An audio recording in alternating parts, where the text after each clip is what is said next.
plan, so she don't need no man. Stay far from timid, only make moves when your heart's in it, and live the free sky's the limit.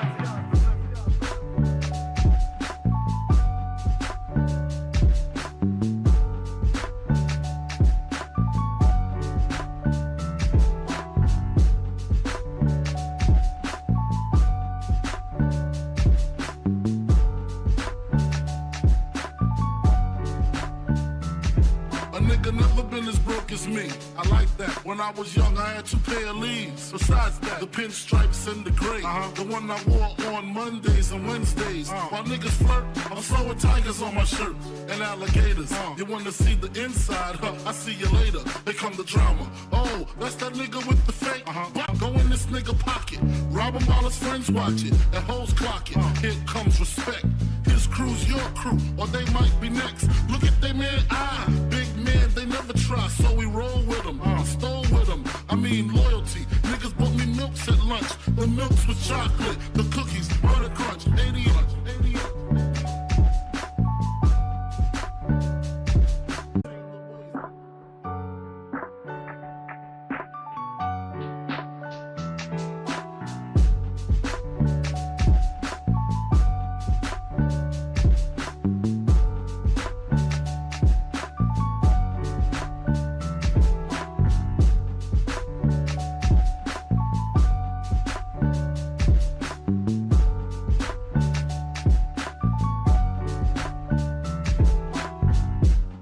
Realizing to master enterprise, and I ain't have to be in school by 10. I then began to encounter with my counterparts on how to burn the block apart.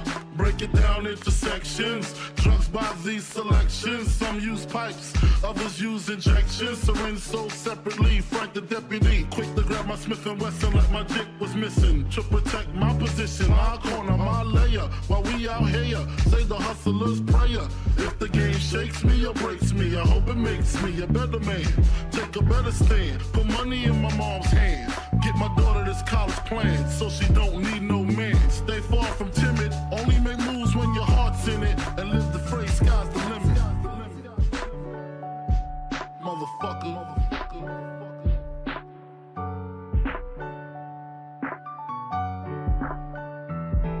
88.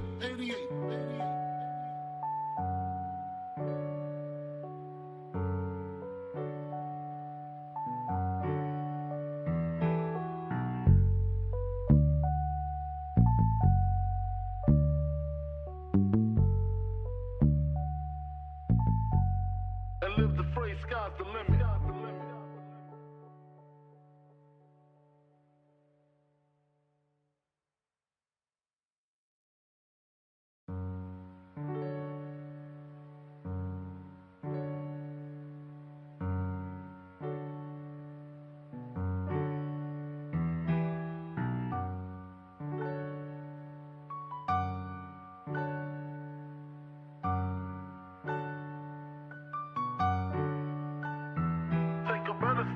Put money in my mom's hand.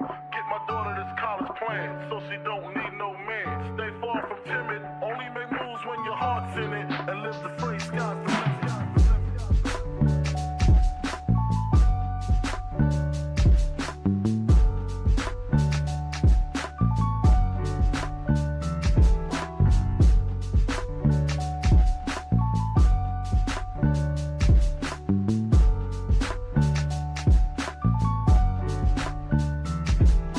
Never been as broke as me. I like that. When I was young, I had 2 pair of leaves. Besides that, the pinstripes and the gray. The one I wore on Mondays and Wednesdays. While niggas flirt, I'm sewing tigers on my shirt and alligators. You wanna see the inside? I see you later. Here come the drama. Oh, that's that nigga with the fake. Wow, why you punch me in my face? Stay in your place, play your position. Here come my intuition. Go in this nigga pocket, rob him while his friends watch it, and hoes clock it. Here comes respect. His crew's your crew, or they might be next. Look at they man eye. Big man, they never try, so we roll with them. I stole with them, I mean loyalty. Niggas bought me milks at lunch. The milks with chocolate, the cookies, butter crunch, 88.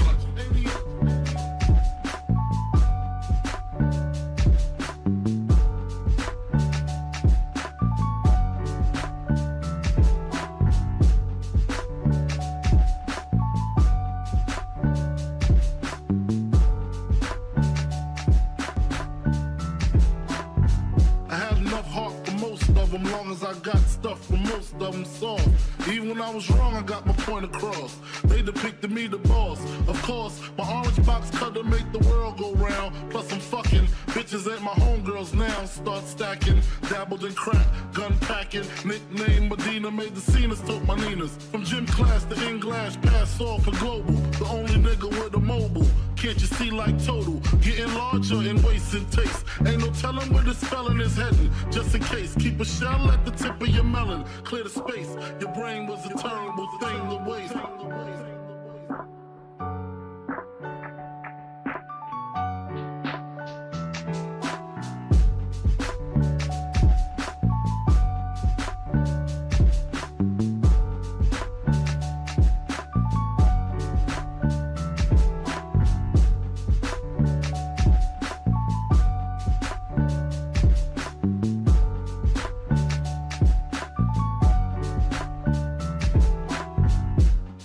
Realizing to master enterprise, and I ain't have to be in school by 10. I then began to encounter with my counterparts of how to burn the block apart.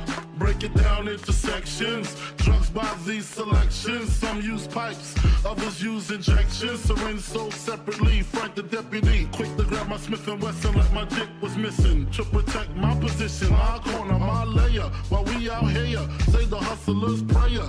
If the game shakes me or breaks me, I hope it makes me a better man.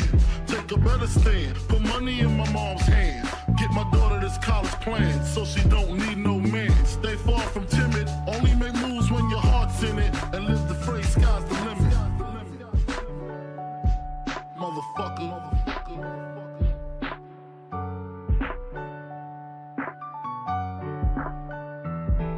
88.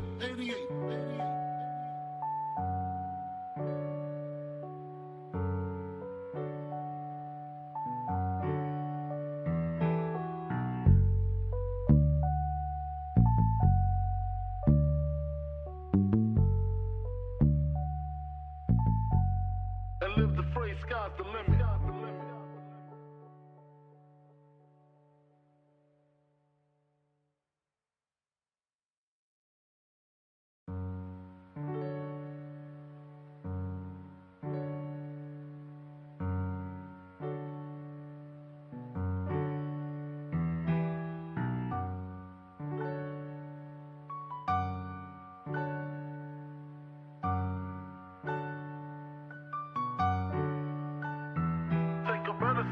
Put money in my mom's hand.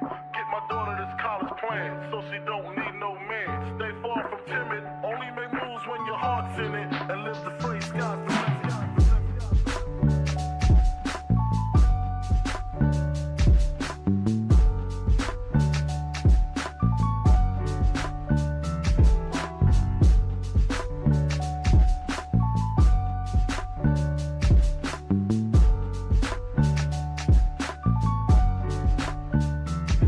A nigga never been as broke as me. I like that. When I was young, I had 2 pair of leaves. Besides that, the pinstripes and the gray.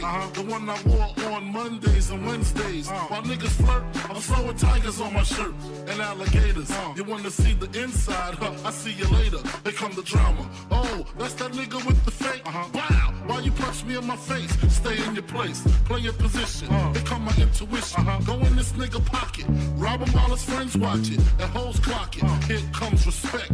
His crew's your crew, or they might be next. Look at they man, big man, they never try, so we roll with them. I stole with them, I mean loyalty. Niggas bought me milks at lunch. The milks with chocolate, the cookies, butter crunch, 88.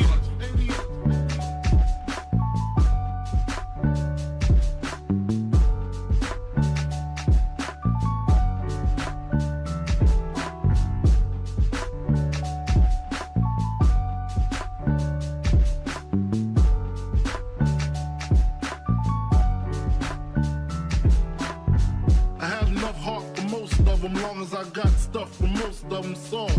Even when I was wrong, I got my point across. They depicted me the boss. Of course, my orange box cutter make the world go round. Plus I'm fucking bitches ain't my homegirls now. Start stacking, dabbled in crack, gun packing. Nickname Medina, made the scenes, took my Ninas. From gym class to English, pass off for global. The only nigga with a mobile. Can't you see like total? Getting larger in waist and taste. Ain't no telling where this God damn. Ah, ah. Goddamn is right, man. Goddamn is right. Well, what is going on, everybody? What is going on? We are back. We are back, man, with yet again another edition of the Notorious Hills podcast, another edition of Notorious Unscripted, man. And on this edition of Unscripted, this is episode 192 of Unscripted, man. We'll be talking about a little bit about Dynamite. Obviously, not too much to talk about, being that Dynasty already happened. Dynasty was yesterday. We did not do the review for it because I'll say this. I think they put on a tremendous show. I think they put on a Yeah. tremendous show. I do. But um No yeah, matter we'll, what. we'll get into all that, man. We'll get into Uh, let's get this is I already know where this is going. Let's go ahead and get the intro out of the way. So yes, welcome to episode 192 of the Notorious Hills podcast, man. This is another edition of Notorious Unscripted, our show where we talk about the weekly and just world of professional wrestling in general, man. So with that, man, if this is your first time watching, guys, do not know how the show works. Every Monday we are on here with Notorious Unscripted, and every Friday at 4 p.m. Central, we are on here with the news, man. If you guys did miss this past Friday's edition of the news, WrestleMania changes. WWE boggling between two cities, two stadiums for WrestleMania 41. That obviously being Minnesota and Los Angeles or Las Vegas for WrestleMania 41. You guys can hear us talk about all that, dynasty predictions, and more. It was a loaded episode of the news. That's episode 210. Great episode. So if you guys did miss that, that is available for you guys on all platforms. That's Anchor, Spotify, Google Podcasts, Apple Podcasts. And if you want to see it first, join us right here live every single Friday at 4 p.m. Central with the news, man. Also, if you guys have not got a chance to pick up some of the official Notorious Heels podcast merchandise, you guys can now find this live on the merch shop. That is bonfire.com. Link is at the top of the description of this very video, man, where you can find all 8 of these beautiful, beautiful designs, the very best in the IWC, on our merch shop, man. So, with that, man, like I said, you can find all 8 of these beautiful, beautiful designs on there. And more available for you guys as well, man. Again, bonfire.com. Link is at the top of the description of this very video, man. Also, if this is your first time watching, you guys do not know who we are here at the Notorious Hills podcast. I am Johnny Mayhem, one half of the host of this very show. And as for the other half, we got my man Sir K here. How the hell are you, man? I'm doing good, man. I'm doing good. Just been chilling out. Just waiting for what's the next weekend? Clash, I think is the next weekend. Double For or that it's gonna Nothing be. and King of the Ring weekend. Oh shit! I got closed off for. Oh, no, I'll probably have to. Goddamn. Um, look at that. But alright. But I'm just waiting for others that should learned upon this week. But other than that, I'm doing good, man. I'm doing good. Just been chilling, chilling and waiting. That's probably my fucking tagline for 2024 so far. And waiting. But like Bronte always asks, how's life? How's the family? Life's good. Family's good. How is everybody doing in the live chat? And how's everyone doing the replay? And what about you, bro? How are you doing? I'm doing good, man. I'm doing good, bro. Just yeah, chilling just like you, and just waiting on our big weekends to come up, man. So yeah, pretty much about the same as you, man. Just doing my thing and doing, and I don't know, it's life is pretty, I guess, normal at the moment. Knock on wood. So yes, knock on wood. So yes, life is pretty normal at the moment, man. So yeah, no, I can't complain, man. And yeah, so that's nothing out of the ordinary, man. Nothing out of the ordinary, man. Backlash, yes, Backlash is next weekend, man. Backlash is next weekend. So, You know what that means? Mania announcement next weekend. We fucking better. Seriously. Yeah. Yeah. We really, really fucking better get something. Something that pertains to WrestleMania within the next weekend, man, because it is getting ridiculous. But I'll say this. I'll say this. Uh, if we get a WrestleMania announcement in May, do not be shocked if WrestleMania comes to us in May. Do not be shocked if they announce. Yeah, do not be shocked if they announce WrestleMania for May. So yeah. I don't. Yeah, like I said, don't be shocked if they do that. What I could see is, I guess, to drag out, I guess, the build and maybe make the build not seem so long. Instead of doing Elimination Chamber at the end of March or at the end of February, maybe you do it in like the middle to end of March, so it leaves us with about a month build for WrestleMania. So honestly, that's the only that unless they add another pay-per-view, which I don't really know how that's gonna look. I don't, I mean, what do you do? What do you do with the Royal Rumbles until, for another 3 months? So that's, or 4 months, yeah, damn near 4 months, bro, or at least with the bare minimum 3.25. But yeah, I don't know, man. I don't know. It's tricky, but we'll just have to wait and see how everything goes, man, because they have got themselves in quite a predicament with all the rest of their pay-per-views. Unless they move the Royal Rumble up, which could be a possibility, but I don't know. I don't really see them doing that, but maybe. I mean, who fucking knows, man? But yeah, so yeah, Royal Rumble or WrestleMania. Yeah, I don't know. We hopefully better be getting our announcement. But yes, Backlash is next weekend. I'm very excited for the show. I think it's going to be a good show. I think WWE is going to have an entire summer long of great premium live events. Yeah, I think they're going to be great. I think the show's going to be great. And I'm very excited to see how France is. And I love when they go to these kind of venues, bro. It's always great. But as Durante always asks, I'm good. Family's good. What about you, Durante? Logan, Bell, Call of Zombies, Gotti. Whether you guys are here now, whether you guys are part of the Replay Mafia, JT, JB, how the hell are you guys doing? Thank you guys for being here as always, man. Like I said, whether you're here now or as a part of the Replay Mafia, man, that's all well and dandy, bro. So, yeah, I don't know. I really hope. I really hope we get the announcement, but I don't know. With I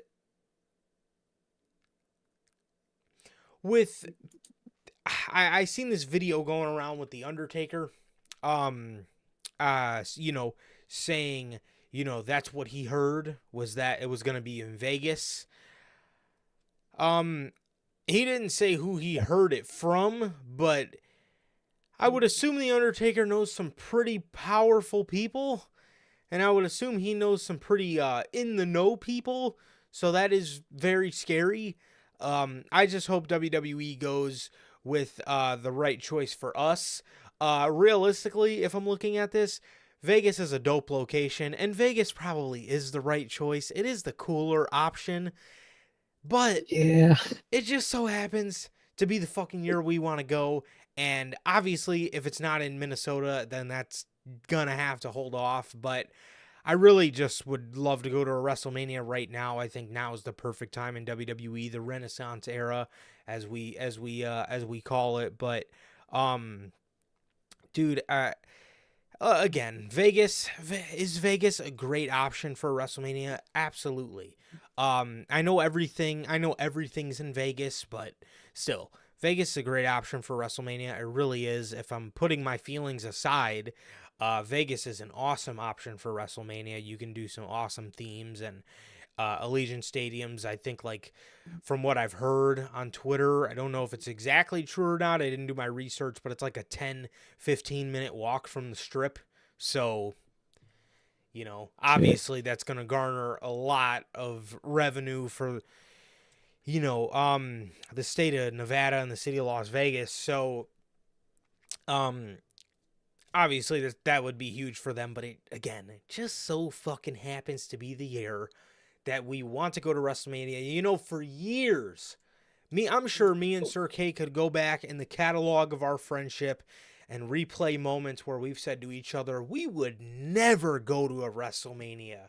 You would never catch me at a WrestleMania.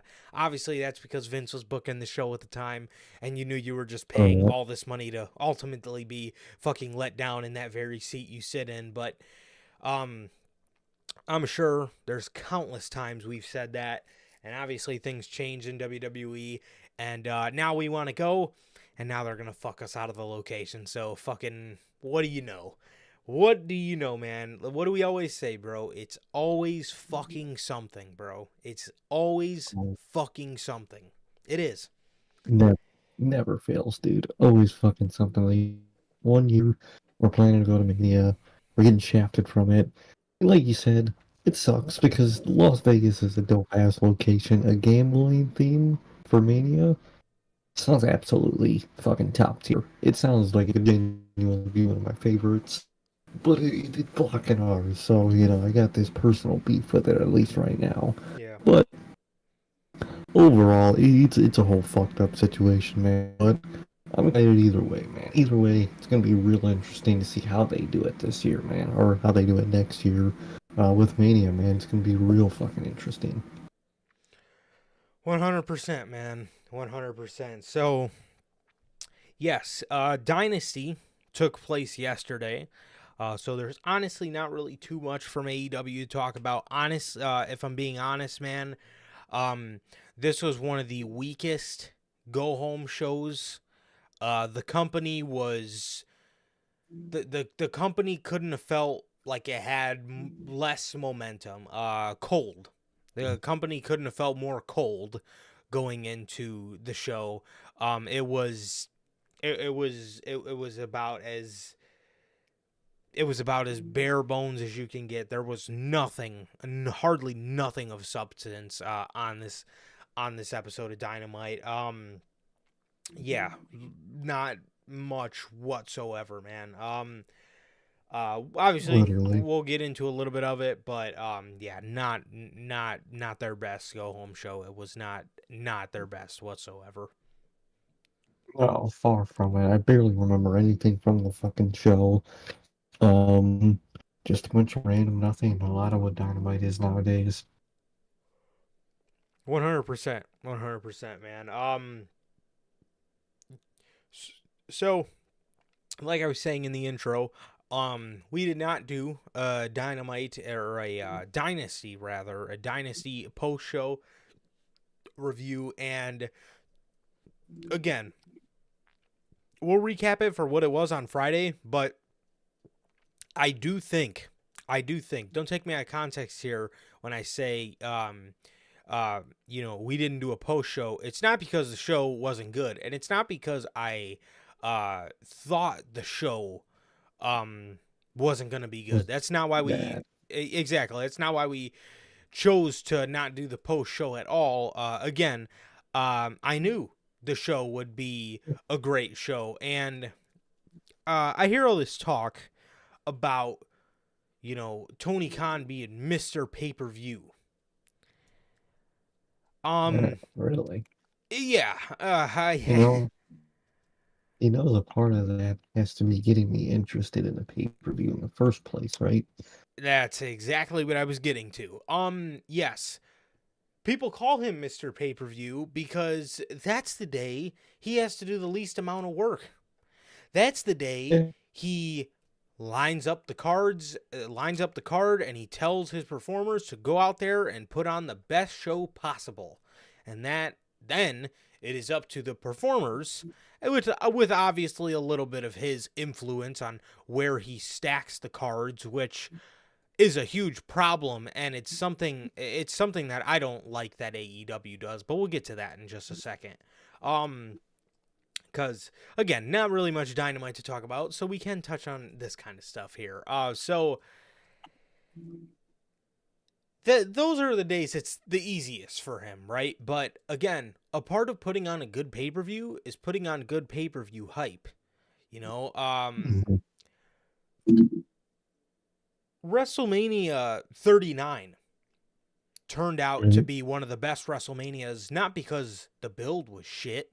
It was because the build was good, and then when we got to the show ended up being a fucking banger as well. Obviously, minus a couple things, but that's all pay-per-views. This year, Exactly. for WrestleMania, was the build what it could have been? No, it could have been better.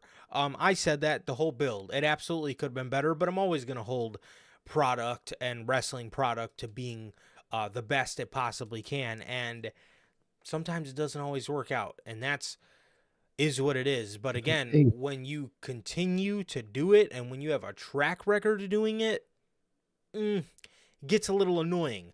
WWE, at least in this new Triple H era, doesn't really have a track record for that kind of stuff.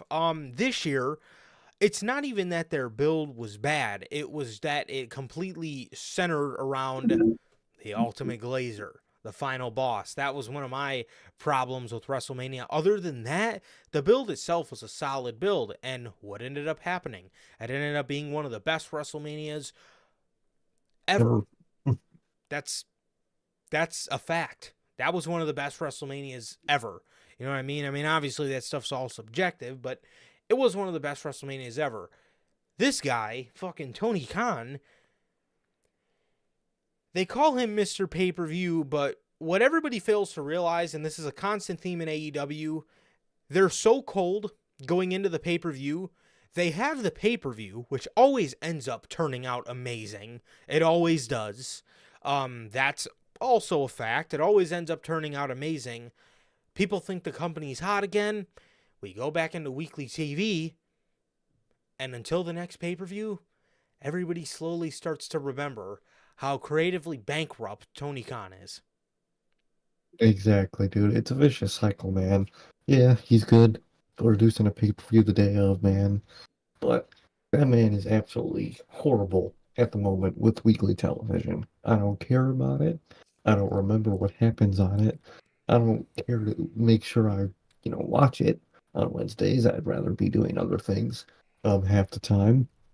Um, the weekly television has been really bad, in terms Yeah. of what it could be. Yeah, we do this pay-per-view is going to be good. We didn't we didn't review it because there was no hype going into it. Also, in a way, not protest, but like a way of not indulging in their all-in footage, decision. I think, at least for me, that plays a part in not doing the instant review. I kind of hope this one didn't get many buys in terms of just because to teach them a lesson of not doing that again with the all-in footage. But again, it was a good show. Of Bad course, it times. was going to be.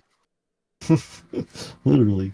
Of course, it was going to be a good show. It always is. I just wish I cared about it before it started.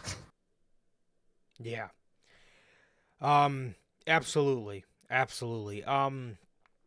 And also, one of the things that annoyed me the most about Dynasty is, while I was watching it, I couldn't help but notice Tony Khan saves the last 3 matches that most of the people cared about for the last 3 matches on the show.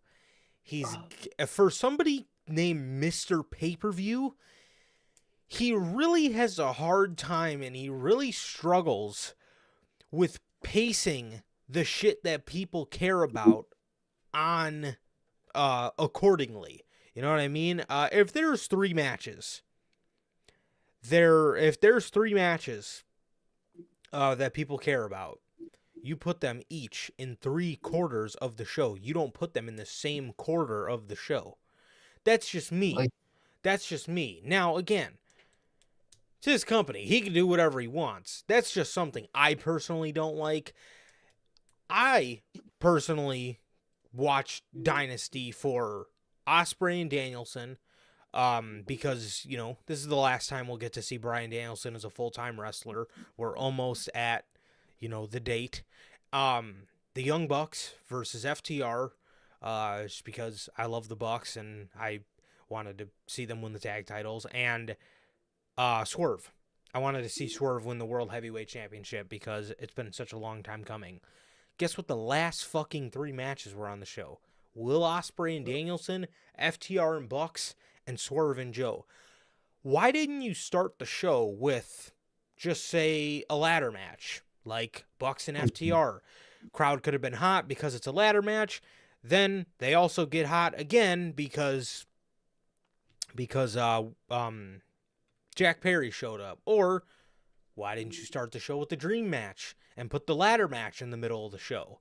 And then end with Swerve and Joe. I don't understand his pacing. His pacing skills are tremendously off when it comes to putting these cards together. And again, for somebody named Mr. Pay-Per-View, I would really think that he would be able to get that stuff down more. But he struggles with it a lot, and he does it all the time, and I don't quite understand.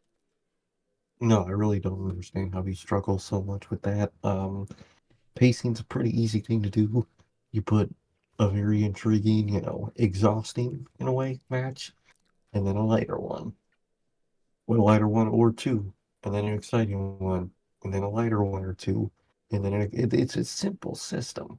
But, Tony Khan, man, is fried off of fucking snorting 3 lines off a WCW Nitro DVD case right before the show, so he's all hyped up. He don't gotta worry about pacing. But guess what?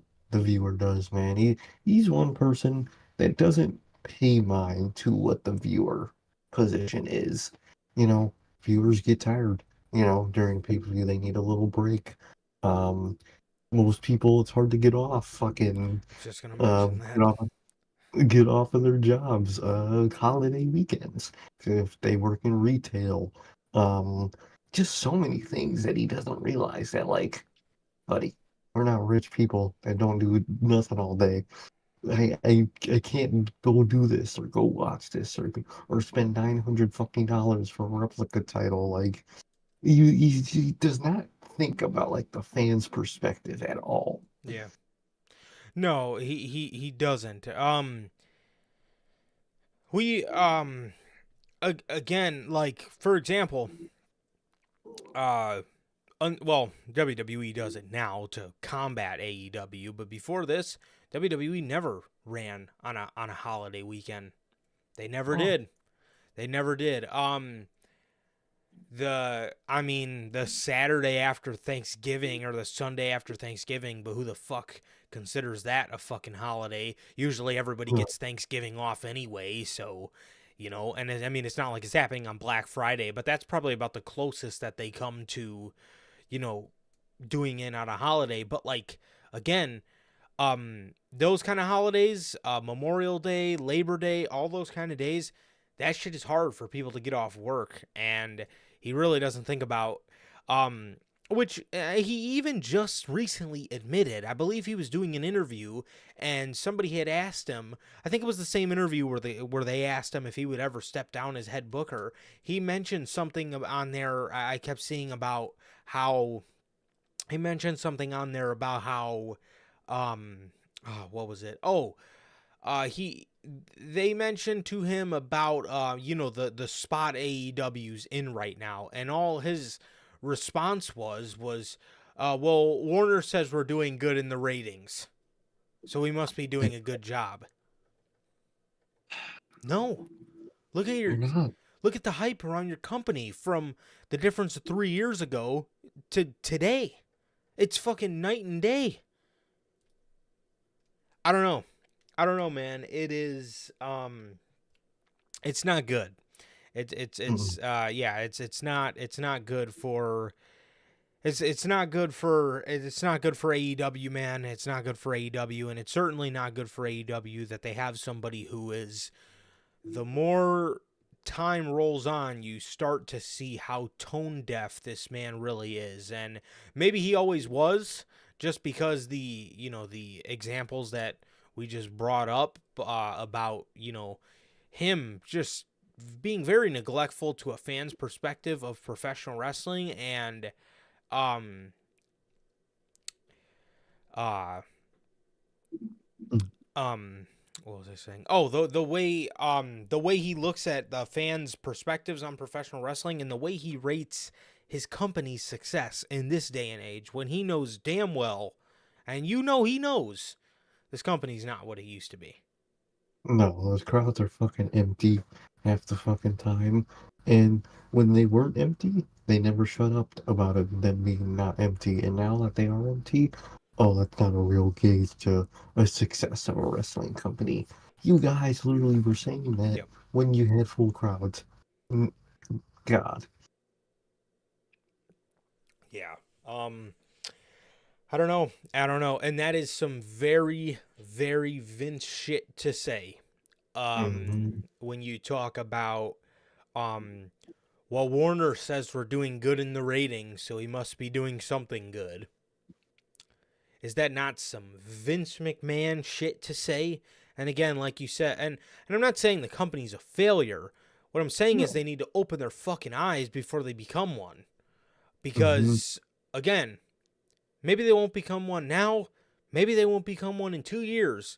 But eventually, bro, man, they're not going to be able to fucking eat those jabs that they once used to, bro.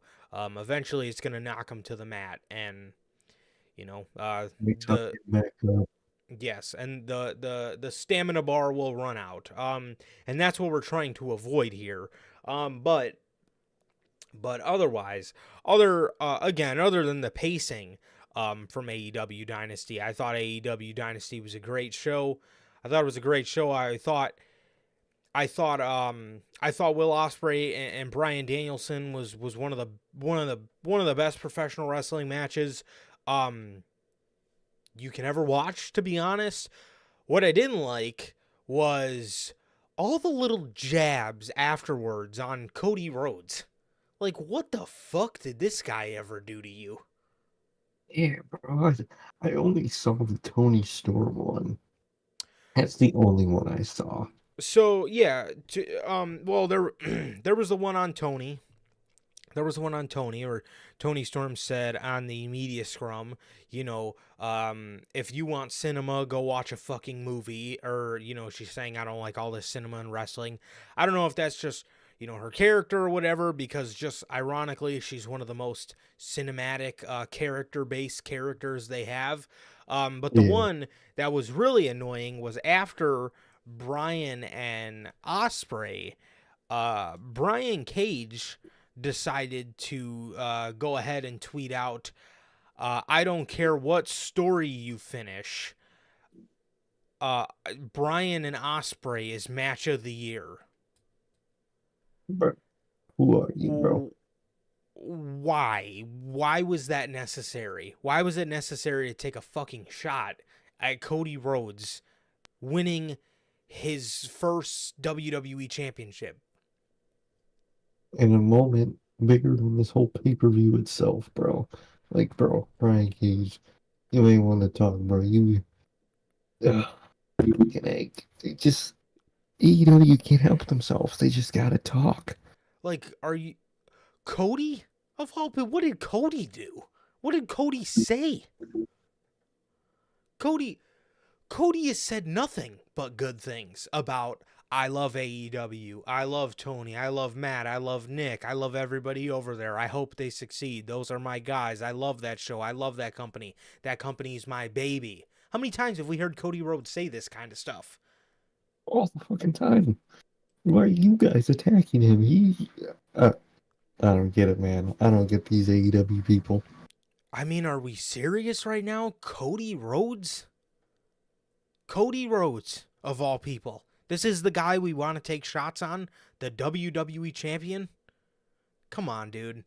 Completely fucking classless. completely classless. Don't undermine Cody Rhodes' moment because, you know, all of you guys seen your fucking Dave Meltzer 7-star fucking golly. My bad, I hit the space bar and promoting our merch. Well, go buy it if you guys haven't got it yet. But don't undermine Cody Rhodes' story and what he did just for some of your fucking 7 or 8-star Dave Meltzer classics. I mean, are you serious, bro? And that's the thing that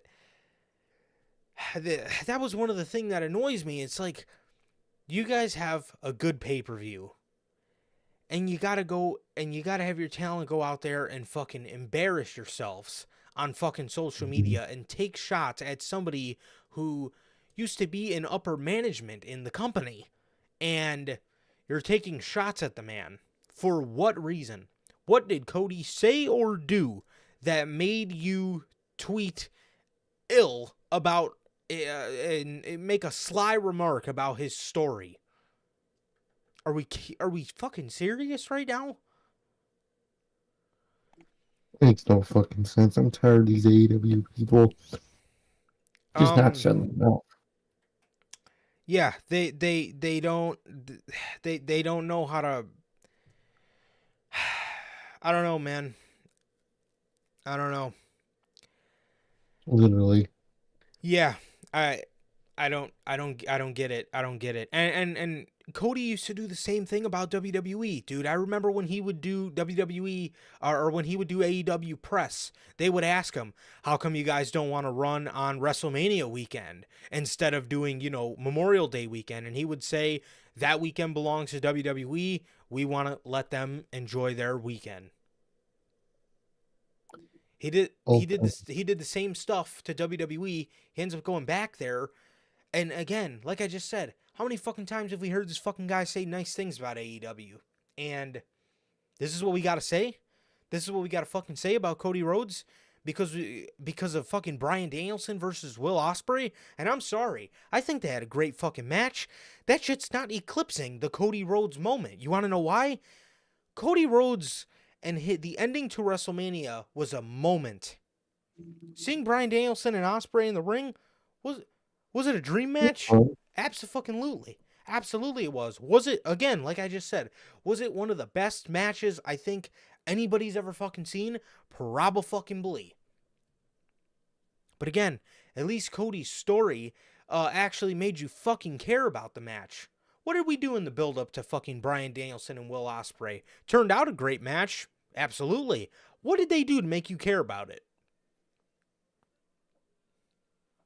Literally, man. It's so frustrating with these AEW wrestlers, man. They don't know when to just shut the fuck up. I don't know, man. I don't know. It's completely ridiculous, man. It's completely ridiculous. And again, we put on a good show. Enjoy the fucking good show. It was a fantastic show. And we want to tweet about Cody Rhodes finishing his story. Are you serious, man? Grow up. Bro, you wonder why people don't focus on your show, because you guys don't. You're focused on the competition more than your viewers are. And that's what I would constantly say about when Samoa Joe said, "I'm going to take the focus off of the backstage bullshit and put it in the ring." And what did fucking Tony Khan do at every fucking twist and turn? He put the focus on Twitter. Mm-hmm. Makes no fucking sense, dude. And that shit pissed me off when I seen it. Are we seriously throwing shade at Cody Rhodes over Danielson and Ospreay? Again, they had a great match. I think it was one of the fucking best matches. It was probably one of the best matches in this company's fucking history. Let's celebrate that. How about let's fucking celebrate? This is probably going to be our last time seeing Bryan Danielson as a full-time performer. How about that? And we want to fucking tweet about Cody Rhodes. Come on. Talk about that, bro. Man was talking about fucking Triple H and the Bill, and now we're talking about Cody Rhodes. Dude, can you guys talk about your own fucking active wrestlers? Jesus, fucking irritated me, man. It really irritated me. Again, great show, phenomenal show. and we do stuff like that. Come on, dude. Come on.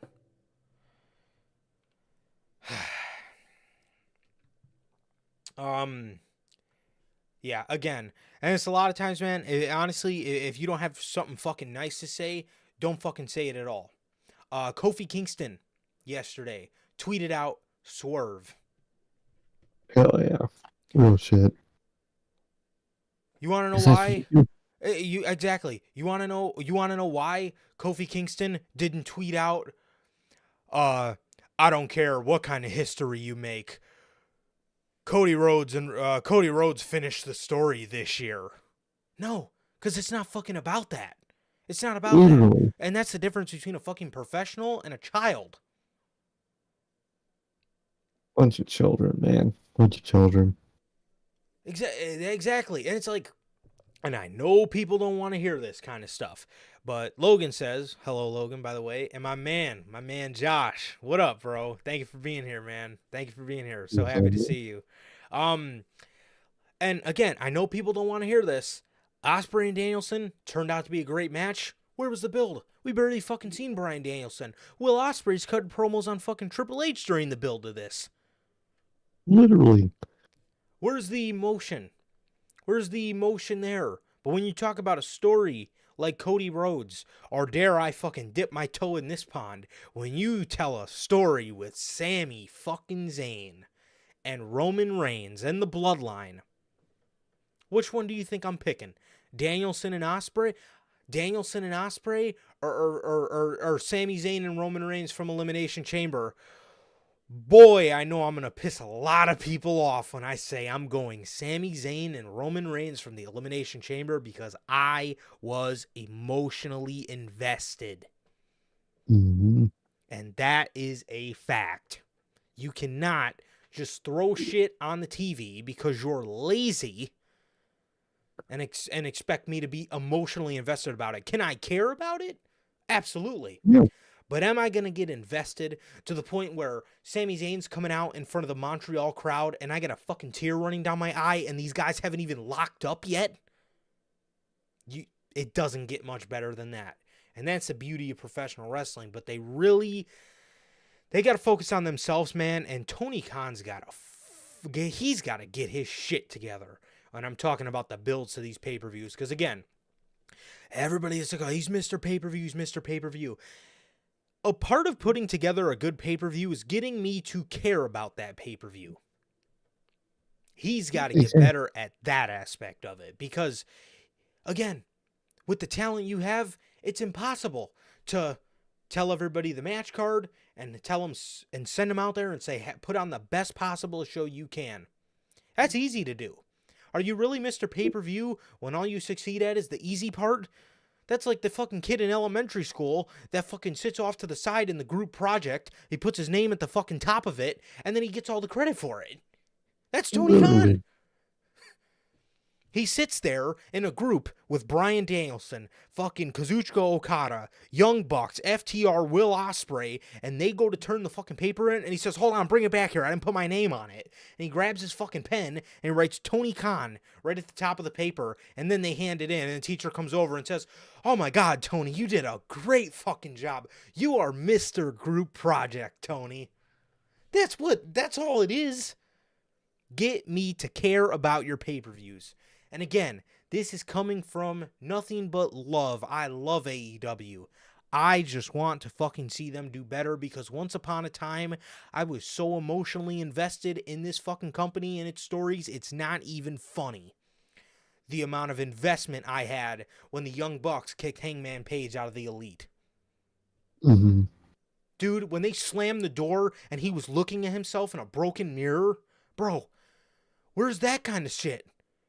And now they talk shit about the cinema when they used to fucking be one of the best at the cinema. And when they were great at it, they wouldn't shut up about how good they are about it, and WWE wasn't. At least our audience wasn't. Fuck. Like, bro, if you were doing this right now, if they were telling the stories that WWE were, they wouldn't shut the fuck up about it. I don't know, man. I don't know. It is completely ridiculous, bro. Completely ridiculous, man. But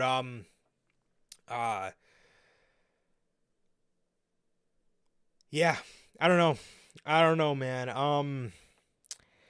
Yeah, but otherwise, other than that, like I said, give you guys a little bit of a recap on Friday about the matches in depthly, but um those are just a couple things about AEW Dynasty that really annoyed me because, you know, just like I said, the pacing, and of course, Twitter, something that should be a complete non-factor during WrestleMania.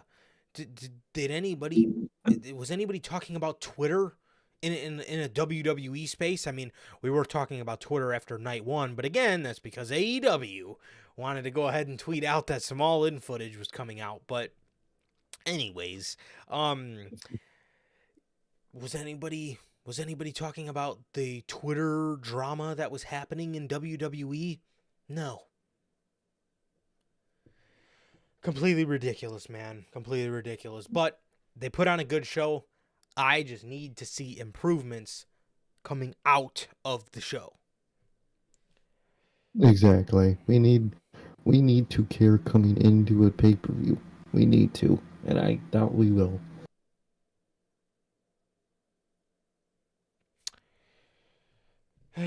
Yeah, I don't know. Coming out of Revolution, we were really getting some solid stuff in terms of television. I thought TV was going great for them. I did.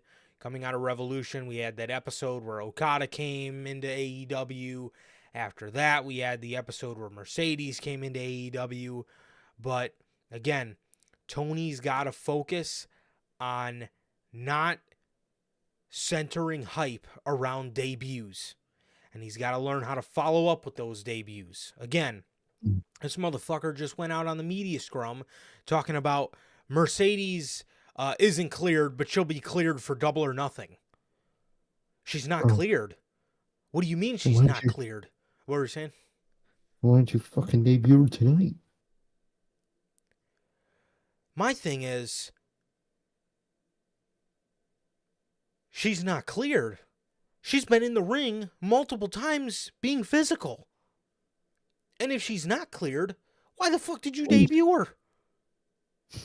Her promos. Don't care. Yes, exactly.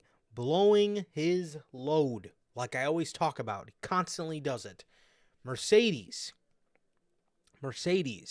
is so good for this company and can be so good for this company. And you have her going out there and cutting promos every week. It's getting old. It is. It's getting real old, and it's just Tony. If she is not cleared yet, technically, and like you said, she's still doing shit, you know, little spots here and there in this build. It's just more of Tony Khan not only thinking about himself, not thinking about other people. He just thinks, oh, this person said it's cool to fucking put their, career and injury status on the line. Okay, I'll do it. Like, bro, it's okay to just not do those things and just wait. She's really not. Yeah, her promos do come off as very... Horrid. Yeah. In the least weird way possible. She always just has this weird tone in her voice when she's cutting a fucking promo, and it's just like, okay, it's a little awkward sometimes, I guess. It's odd. Okay, she's an odd promo. She says a couple words, laughs, says a couple more words, says a couple catchphrases, and does her thing. And I don't know. It is what it is, but I don't know. Again, Tony, when I said you didn't have to have people wrestle every week, I didn't mean debut her and then fucking have her actually make her in-ring debut 2.5 months later. God. Dynasty would have been perfect. It would have been perfect. Submitting her Dynasty. Fucking Swerve submitted his. Look at that. Nope. Gotta wait for Double or fucking Nothing. And we have to wait a whole nother calendar month. More than a calendar month. Bold decision by Tony Khan. Crazy. Crazy as hell. It really is. It really is, man. And it's like, yeah, well, first of all, again, if she's not cleared, why the fuck are you having her do physical shit in the ring? And then the other thing is, like Logan says, if she's not cleared yet, how are you absolutely, positively, 100% sure she's going to be cleared by Double or Nothing? Like, what if she's not? And she's got to fucking postpone the match. You look 10 times worse. You look even stupider. Classic Tony Khan in the announcement, man. Never Unbelievable. fucking tells. Unbelievable. So, yeah, this episode of Dynamite, man,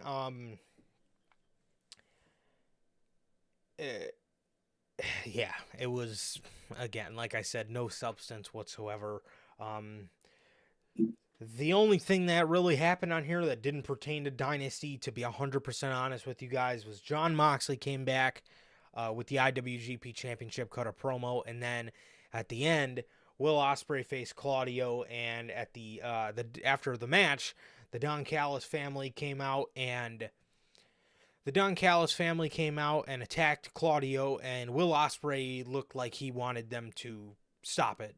He didn't want them to, excuse me, he didn't want them to attack Claudio anymore. So I think we're definitely going to tell the story of Ospreay slowly moving away from the Callis family. I'm not quite too sure why they didn't do it at Dynasty, but I can hope that we can get him out of that group going into Double or Nothing, or at Double or Nothing, because when you talk about cold as ice, if I looked up cold as ice in the fucking dictionary, a picture of the Don Callis family would pop up.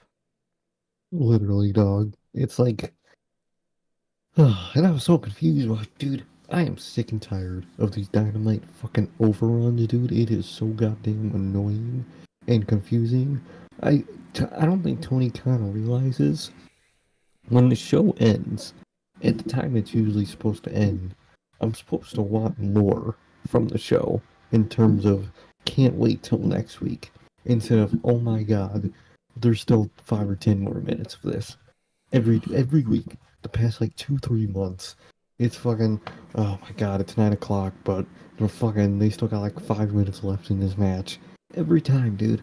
It's like just book your show accordingly to where it can end at 9 o'clock, and I'm satisfied with the show I watched, and still want more.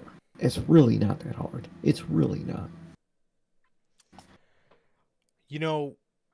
It makes me think back to like Black and Gold, how you would Mm-hmm. just be craving, I mean craving more NXT on those Oh, Wednesday fuck nights. yeah. You would watch that episode, and then you would be so hyped up, you would damn near go back and watch the fucking episode all over again, just because of how Mm-hmm. hyped you were from what you just watched. An hour a week, and it was so fucking good. It was so good. And then what he does with that 5 minute overrun every week reminds me of is the late 2016 Raw 5 minute overrun, where every week you would just count your clock down to 10 o'clock, and once 10 o'clock hit, It's still on. you would say to yourself, oh fuck, there's 5 more minutes of this. And then you would have to watch whatever trash you were watching for 5 more minutes, and it was atrocious. Like, bro, I just wanted to. I want to watch Dynamite from 7 to 9 o'clock. That is it.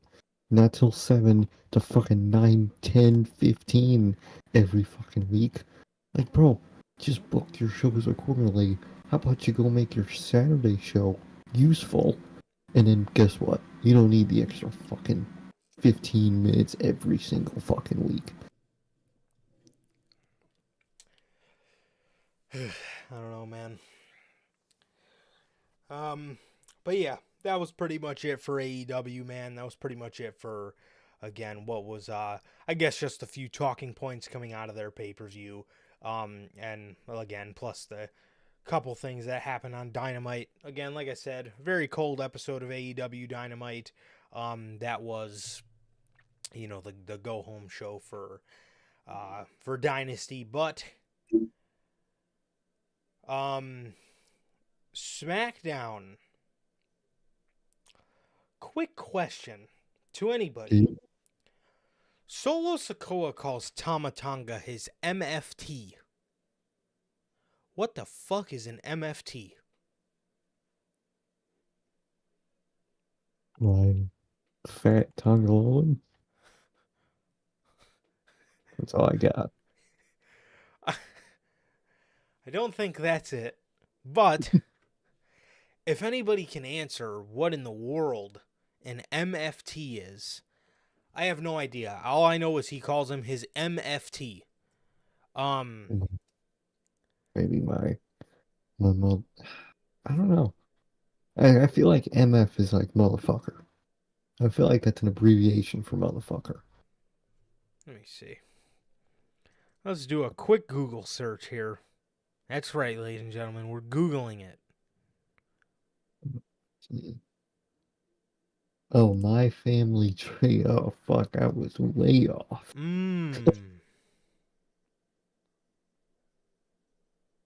Wait. Okay, my family tree. Okay, it's part of the family tree.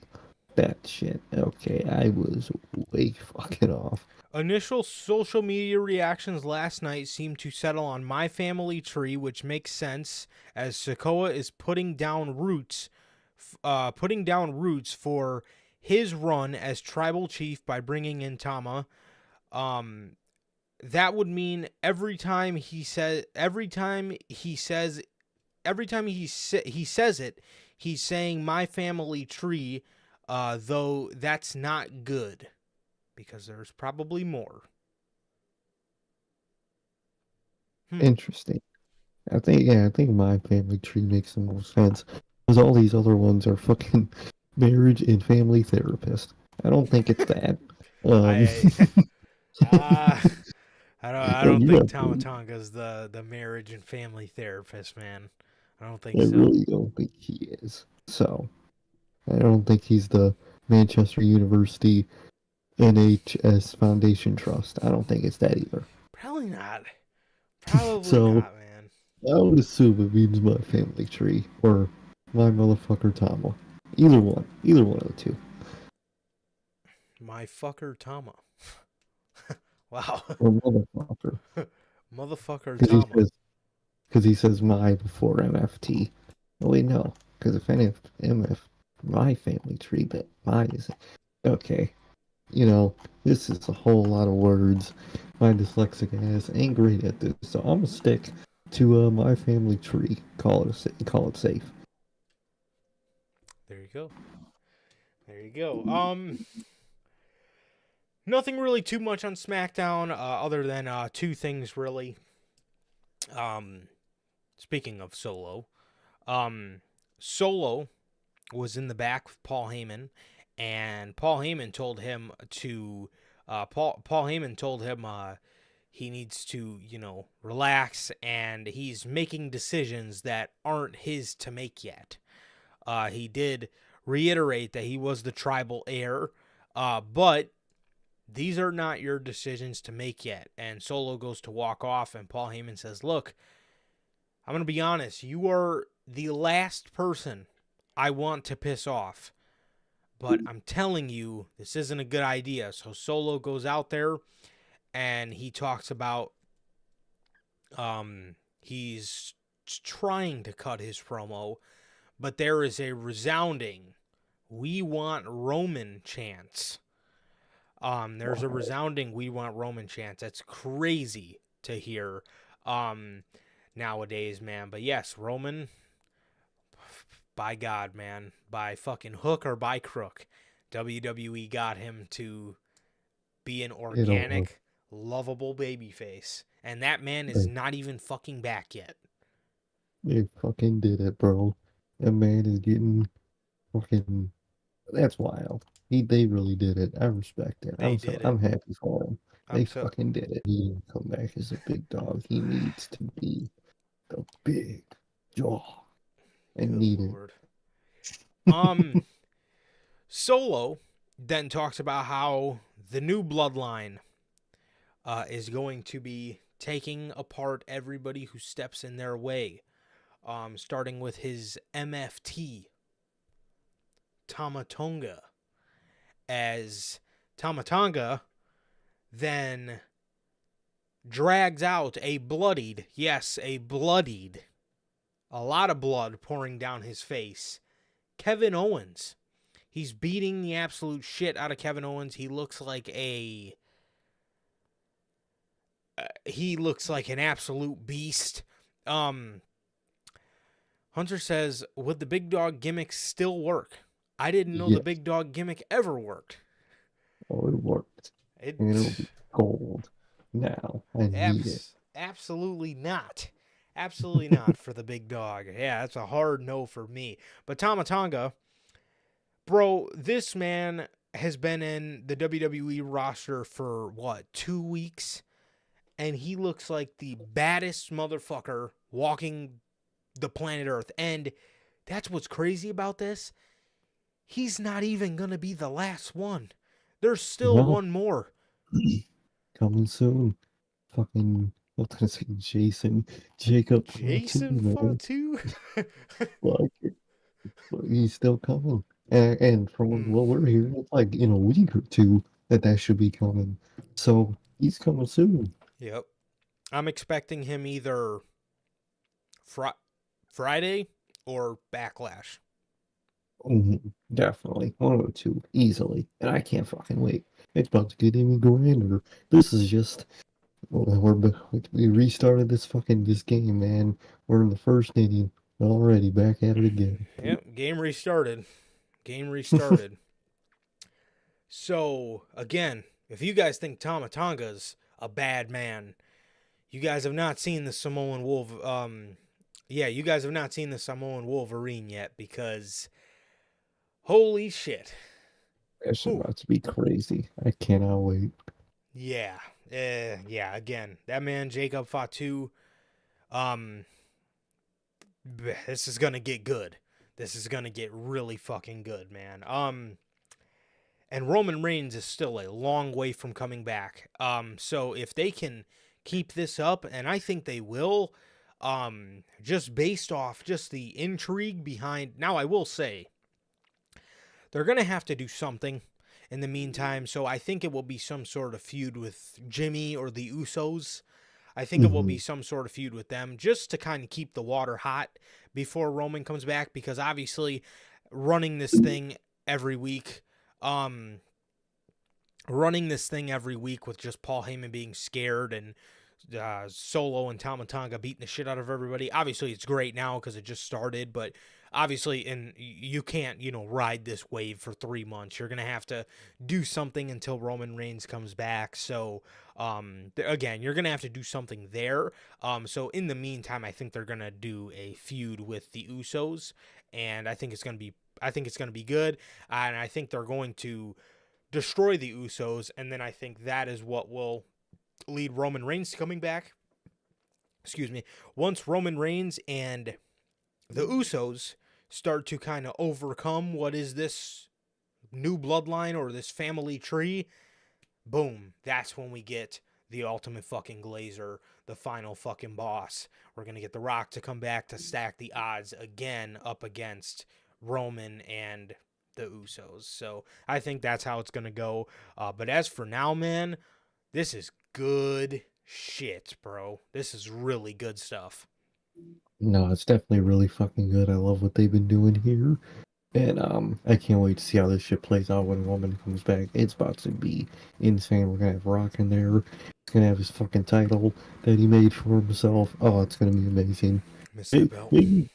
Maybe that is the final boss, and that's the High Chief. It's not even the final boss himself. It's the Glazer title. Whoever holds the Glazer title holds High Chief. It's a belt with a fucking Brahma bull on it. Maybe Maybe, that's man. the real goal. Oh, Maybe, fucking man. Maybe The Rock. I don't know, man. Maybe I don't know. I don't know. Never know with him in that Glazer belt. There's no never telling know. what could happen. But Kevin Owens then starts to fight back. They did keep Owens looking real strong, and then Solo and Tama absolutely beat the shit out of him. Solo had a bunch of blood all over his thumb, his taped up thumb, that he uses for the Samoan spike. So that was a dope visual, first of all, Oh and yeah. then it was revealed afterwards that Tama Tonga rammed a car into Owens' rental. So looks like Owens is pulling a Jack Perry. He's returning the rental all fucked up. And Just gonna make that same fucking joke. yeah. So Owens crashed up the rental, and Tama crashed up the Owens' rental, and yeah, this man looks like an absolute psychopath. And again, we haven't even seen Jacob Fatu yet. So holy Oh yeah, fuck. man. Love what they did there, man. Tamatanga doing some crazy ass shit. I mean, good thing it happened on Friday because CM Punk didn't let that happen on Mondays. Um, so love what they're doing here with all that, man. Tamatanga looks like a beast, and can't wait for Jacob Fatu. It's gonna be even grander. It's gonna You be know even what? crazier. Now that I think about Jacob Fatu, that might make a lot of sense as to why Solo started wearing shoes. Because if you look at Jacob Fatu, he dresses a lot like Umaga in terms of he wears the tight pants, and I can he see it. wears no shoes. He just wears taped up ankles. Um, and I could maybe see WWE not wanting them to look too similar in terms of gear, I can see that. So they told Solo Sikoa to put some damn shoes on. right? Yeah, it makes sense. It does. So the other thing that happened on SmackDown, as you guys guessed it, Oh yeah. was the revealing. Obviously, Ooh. last Monday, we got the new Raw tag titles. And this week on SmackDown, we seen the unveiling of the new WWE Tag Team Championships, man. Obviously, the ones on Monday are called the World Tag Team Championships. These ones are called the WWE Tag Team Championships. So here is a look. Obviously, they look so reminiscent of the Ooh. old WWF Tag Team Championships, with obviously a lot more designs. I really like how Triple H has always got like a lion or an eagle, like holding up the middle globe. He's got it on the Mm-hmm. World Heavyweight Championship. He's got it here on the tag belts. He's got it on the other new tag belts. Absolutely stunning. I think. How are you feeling about this, man? You're a very specific man with titles, man. So how are you feeling about this? I am. And I gotta say, these titles, they do it for me, dog. I mean, come on. Mm, These genuinely are probably, well, definitely my favorite titles in this company right now, as it stands. Those are my favorite set of titles in this company. And maybe, or they are my favorite looking titles in wrestling right now. Dude, they look phenomenal, dude. I love the shape of them. I was dogging on it on that right. Monday, dude, but the raw ones, the world ones are very round, and Mm. the strap is, it doesn't overlap it a whole lot, so it kind of looks like a fucking pizza to me. But dude, these Pizza. perfect fucking shape, dude. I'm definitely more of like a vertical, in length more than Like height more when it comes to. rectangular. Yeah. Yeah, I like a more rectangular title, man. These do it for me, man. I love it. I love how you could visibly, from far away, read Tag Team Wrestling Champions. Beautiful. The logo, perfect size, to like the globe and whatnot. Love it, dude. I love these titles. These are genuinely my favorite titles in the company, bar none, right now. Definitely, man.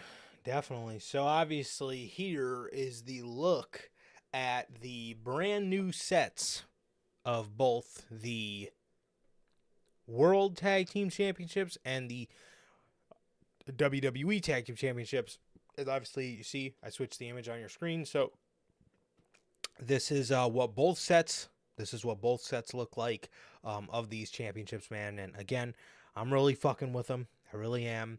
I think they're both beautiful. I don't understand why they put a little color on Miz and R-Truths, but they did not put any color on the world or the WWE Tag Team Championships. I think they could have used a little color, but I also think WWE did not want to run the risk of making these brand exclusive championships. No, exactly. You know what I mean? I So mean, the red on the World Tag Team Championships is a dark red. It's not really that like bright raw red that we've seen on the old tag titles, but so that's one thing I do like. Again, it's not really like that raw red color. It's more of like a dark red, maybe a little burgundy. But I do think that these World Tag Team Championships would have benefited from at least a blue globe in the middle or something, man, because I like them, but they're a little too gold and black for me. That's one thing I don't like about the Intercontinental Championship. There's no pop. It's just a very plain championship, which that's my only negative about these new WWE Tag Team Championships. That's my only negative about them is it's a little too plain for my liking. I would have liked at least it didn't even have to be blue, but some sort of colored globe. I get you. I get you. For me, I and the fact that I could read the words on the title is enough, popness for me. Because with that IC title, bro, that shit is just shapes from far away. Yeah. All you're looking at is a fucking cohesion of shapes. But with at least either of these tag titles from far away, you get to read fucking, what the title is, man. And I think that's something that Damian Priest title lacks is you can't really, understand what it is from far away. You can't even fucking read the words on it unless it's the render of the fucking title. So I think these two improve on that aspect a lot. Yeah, I see what you're saying. Personally, I don't know. Personally, that doesn't really bother me too much. Actually, it's probably between the AEW title and the World Heavyweight title, pre-spelt, that I Mm, like personally the most because I do understand what you're saying. You do want to read the words, and that is a valid argument. But for me, I could never read the words on Big Gold. I could never read the words on any championships really. So that doesn't really bother me that much. But I will have to say though, the World Heavyweight Championship, man, I like how they instead of offsetting it with a color, they offsetted it by throwing a little silver in there. Um, that's one thing I really, really, really like about Priest title. And obviously I love the ring rope that goes around the outer of the border of the main plate itself and the side plates as well. But I love the fucking lions in it too. yeah, oh yeah, definitely. It's a really nice design. Mm-hmm. Literally all I would do is tone down the size of the logo a little bit. I think it's kind of the only thing you see when you first look at the title, Mm-hmm. and then make the background on the words black, like on the tag titles, and then I think it's perfect. Other than that, it's a good title. One thing that this company can say now is they don't have any bad titles at all, man. Their titles all look great. Their tag titles look great. The women's tag title is fine. The women's titles are good. Their world titles are good. Their mid card titles are good. If not great, if you're talking about the U.S. They don't have any bad titles, and that's all I asked for at this point, and we got it. Definitely. Definitely. Yeah, but yes, as Sir K said, the one thing we can say coming out of this is that there's really no bad championships. Personally, I would change me I would that make Intercontinental Championship, but Oh yeah, I would make changes to a bunch of these titles, but none of them are like, oh my fucking god, I hate yeah, that thing. Like, exactly. bro, I'll never forget the beef I had with that old U.S. title. I'll see posts sometimes be like, I low-key think this one was better.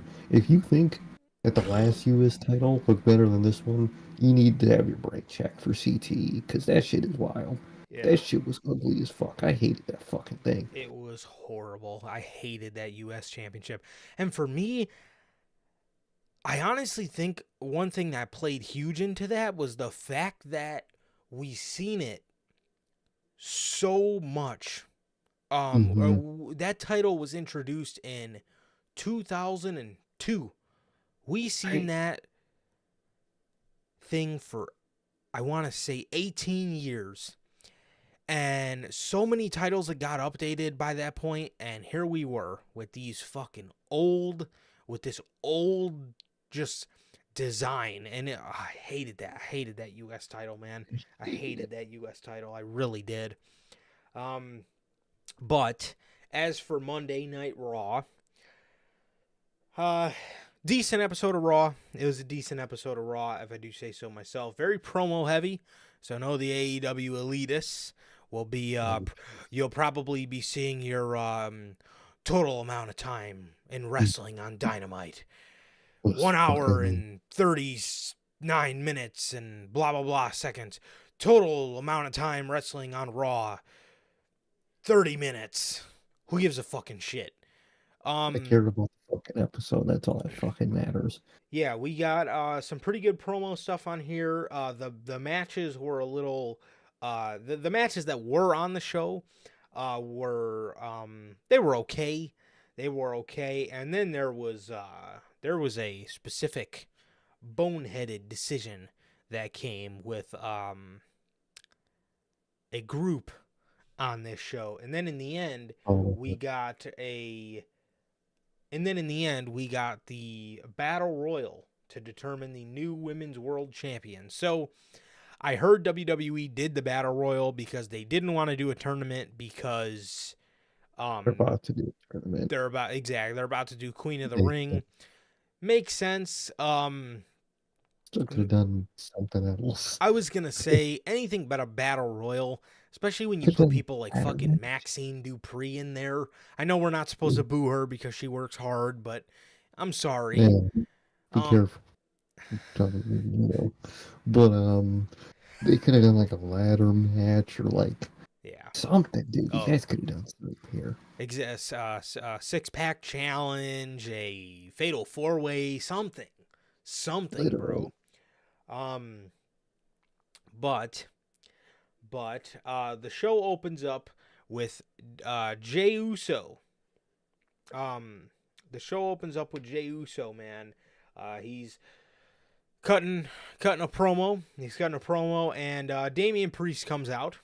Jey Uso didn't really get down to saying much of anything before we hear Damian Priest's fucking awful Def Rebel theme song. What the fuck is that?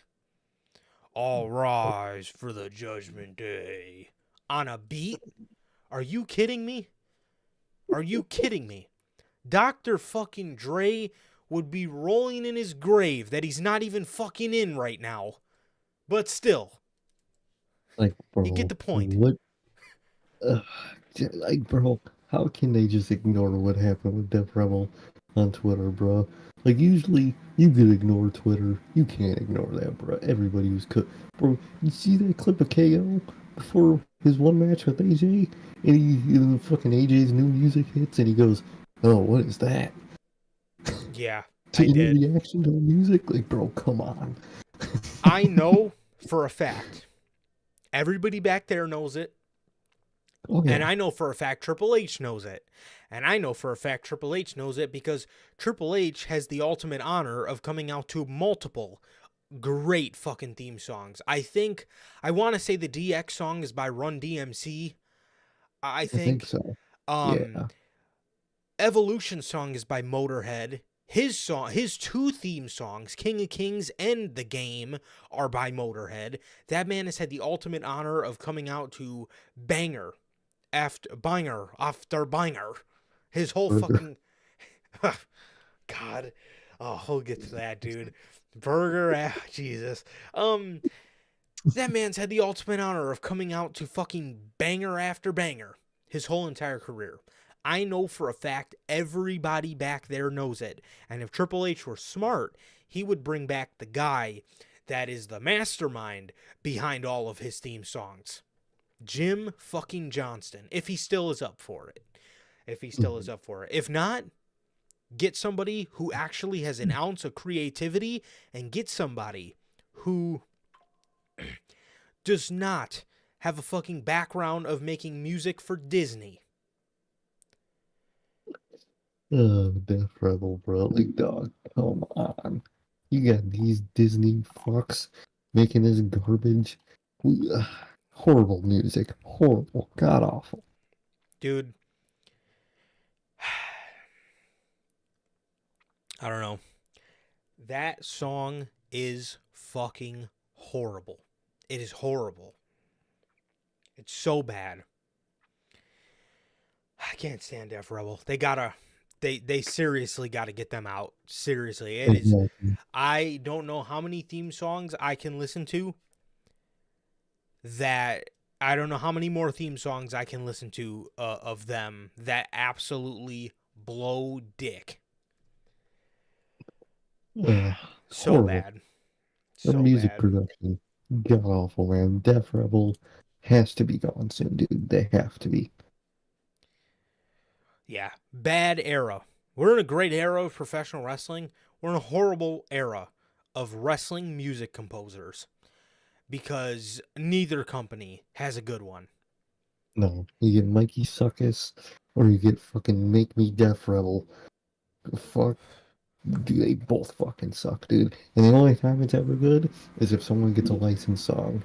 And one thing I'll give Tony Khan, he'll spend the money on a licensed song. Yeah. Because fucking hell. Yeah. Triple H, please just do that at this point. Golly. Okay. So, Damian Priest comes out there after we get done going deaf by Def Rebel. He comes out there and he praises Jey Uso. He praises his presentation and his vibe and the whole yeet and all that stuff. And he says it suits him, and he congratulates Jey. He recalls a story where he gave Jey all of his respect because Jey whipped his ass so bad one night. They went out for drinks afterwards, and Damian Priest recalls Jey Uso telling him, "We next, Us." Then he goes on to say that Jey was only half right because he was next and not Jey. And then he holds up the world championship and he tells him, "This title proves that I was next." And he tells Jey that he is just the first guy that the machine is going to feed to him to make sure this title looks good on him. Jey Uso then asks Priest, if all he sees him as is another tag team guy, another Uso. He tells Damian Priest the only reason he's the leader of Judgment Day is because Rhea is hurt. So as far as Jey is concerned, that makes Damian Priest Dominic's bitch. And then he says, if you think I'm getting fed to you, you're getting fed to me, Oos. He then throws the mic down. JD McDonut comes down there and starts to attack Jey Uso. JD is standing in front of Damian Priest. Jey Uso goes for the super kick.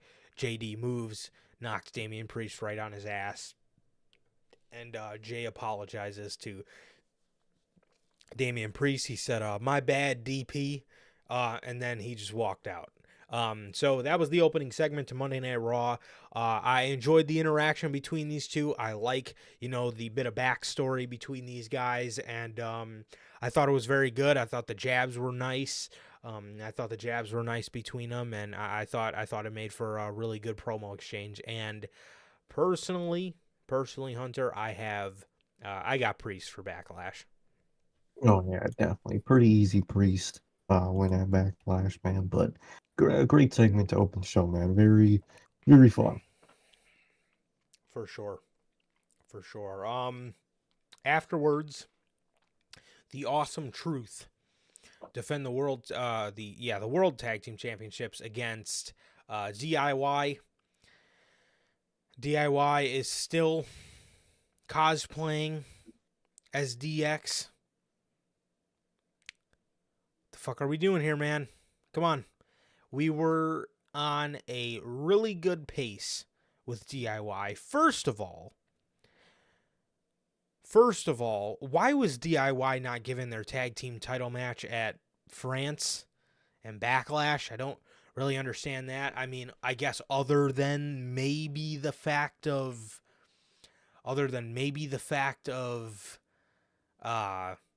just not having enough time slots on the card. But that could have been something big for the draft episode. So I don't really understand, that, because I mean, we do have a draft episode next Monday as well as this upcoming Friday. So I don't know. I didn't really understand the thought process behind that, but whatever. Awesome Truth win via a, I can't remember what they called it. It was basically R-Truth's finisher. I don't remember what it's called. The flatliner, or it might be called the lie. No, that's not the lie detector. Whatever his fucking finisher is. And the skull crushing finale, the flatliner and the skull crushing finale. Pinned Johnny Gargano. After the match, DIY went to shake Awesome Truth's hand. Johnny shook Miz's hand. He shook R-Truth's hand. And when they went to extend the hand to Tommaso Ciampa, he got out of the ring. So I don't know. So it begins. I don't know if we're looking at a Tommaso Ciampa heel turn. I don't know if we're looking at a DIY heel turn. I don't know if we're looking at some version of The Way with all of them together as heels.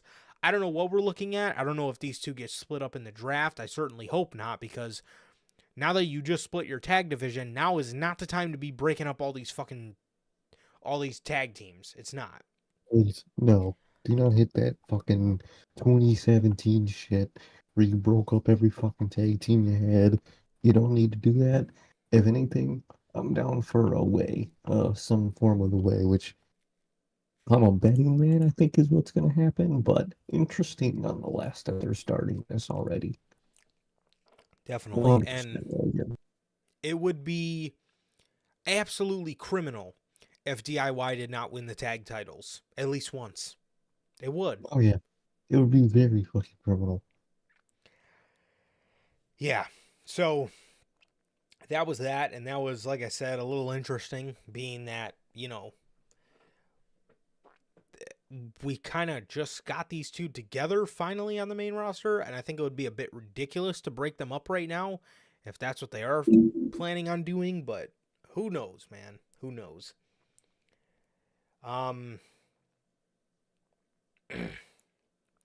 Gunther, the ring general, made his return to WWE television since losing the Intercontinental Championship.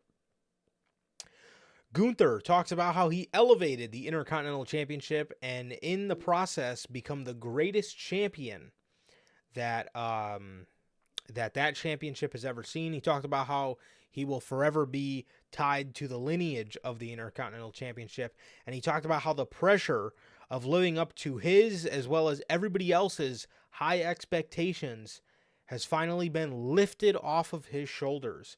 He thanks Sami Zayn for that, thanks Sami Zayn for taking the pressure off of his shoulders. And he talked about how it is being a champion in WWE, and how it is now going from being the hunted to the hunter. Then after this, he declared for his participation of King of the Ring. He says after that, it is up to him for which title he decides to take. Interesting. He even threw Sami Zayn's Intercontinental Championship in there as a possible championship he could take. But it looks like that is the prize for King of the Ring, is you get to choose which champion you get to face. I'm assuming it is I'm assuming it's where as well, where you get to face them. But that we'll have to wait and see on. What were you saying? No, yeah, I would assume it's like that. And I like that a lot, man. I like that system. And I can't wait to see how they do this, man. Definitely. So he warns all of the champions in WWE, because he says going forward, he is the hunter, and there has never been somebody that is so good at taking championships and that is so good at holding on to them for as long as he possibly can. He says he is already the general of the ring, and he is soon to be the king of the ring as well. So this was the promo from Gunther, and I liked it. I liked it a lot. Hey man, I thought Gunther was going to be buried after he lost the championships, man. Is Gunther buried? I'm hearing about Walter is true. Oh man. Fucking, he's doing great, man. Obviously, like we all been saying, Sammy is the path that most of us want to go, but at least from Gunther's perspective, man, is perfectly fine. He's doing great. Yeah, so much for him not being able to take a loss, as the IWC said. Could he win King of the Ring? Yes. Good. He could. He's definitely up there. I think if McIntyre's in it as well, it all depends on when they get. I guess it would make a lot of sense for them to get the title shot at Clash at the Castle, being that it's King of the Ring, Castle, Clash at the Castle. That would kind of make a lot of sense. So, it wouldn't really, because if Gunther were to win, I would say Gunther could declare for Berlin, but Berlin's not all the way till September. That's 3 months out from. That's 3 months out from King of the Ring. King of the Ring's at the end of May, so again, you'll have to wait 2 months and some change to get there. So you could do that. You could. But if you do want something where you're getting an instant, which I do like now that I think about that, you go from King of the Ring to Clash at the Castle, kind of perfectly fits. Yeah. Perfectly fits kind of, I guess, the theme, if you will. So I'm either going Drew or Gunther in this whole situation with King of the Ring. I could easily see one of them doing this, but as for this promo, man, this was just the Gunther part. There was a New Day part to the promo where they came out and talked shit to Gunther and Imperium. I don't understand that. We kind of just got out of a feud with all of these guys, so that I didn't understand as well. That was kind of annoying, and the New Day were kind of just being the New Day, just making stupid jokes, and this led us to a tag team match with New Day versus Imperium. But before we get into that, man, you got any thoughts on the whole King of the Ring situation? Yeah, I really like how they're doing it, man. I like how it's a title of their choosing, because it will be, people from both rosters in that tournament. I like that a lot. I like how they're doing this, man. I didn't think about it until you just said it. From King of the Ring to Clash at the Castle, I think that's a really cool, transition. And, way to do it. That's really fucking good. And that's what I see them doing anyway, because what's right after Clash? Money in the Bank, right? Yeah. Yeah, and then you move right into Money in the Bank. You don't really got to worry about building a big world title match at that show, because you already got your attraction for that pay-per-view. So I like how they're doing that, man. I like this model that they got this year. Definitely. Definitely, man. So we get New Day defeating Imperium with Gunther sitting ringside, and Giovanni Vinci loses the match for Imperium. And Gunther gets up and he walks past Ludwig, who's leaning on the announce table, and he just looks at him. And he walks away as Gio's in the middle of the ring, and he goes in the ring. And he's consoling Giovanni Vinci. He's kissing him on his head. He's giving him a hug. He's patting him and stuff. And, all looks well in the world.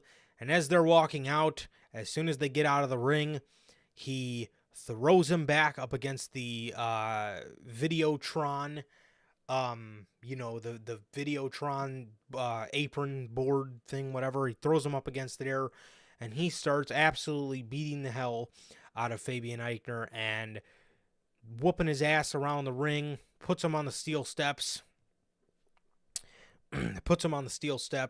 And as he's walking around the ring, like he's leaving, because all the officials come out and they're trying to get him to leave. As he's leaving, he goes to walk up the ramp, turns around, and he runs around the ring.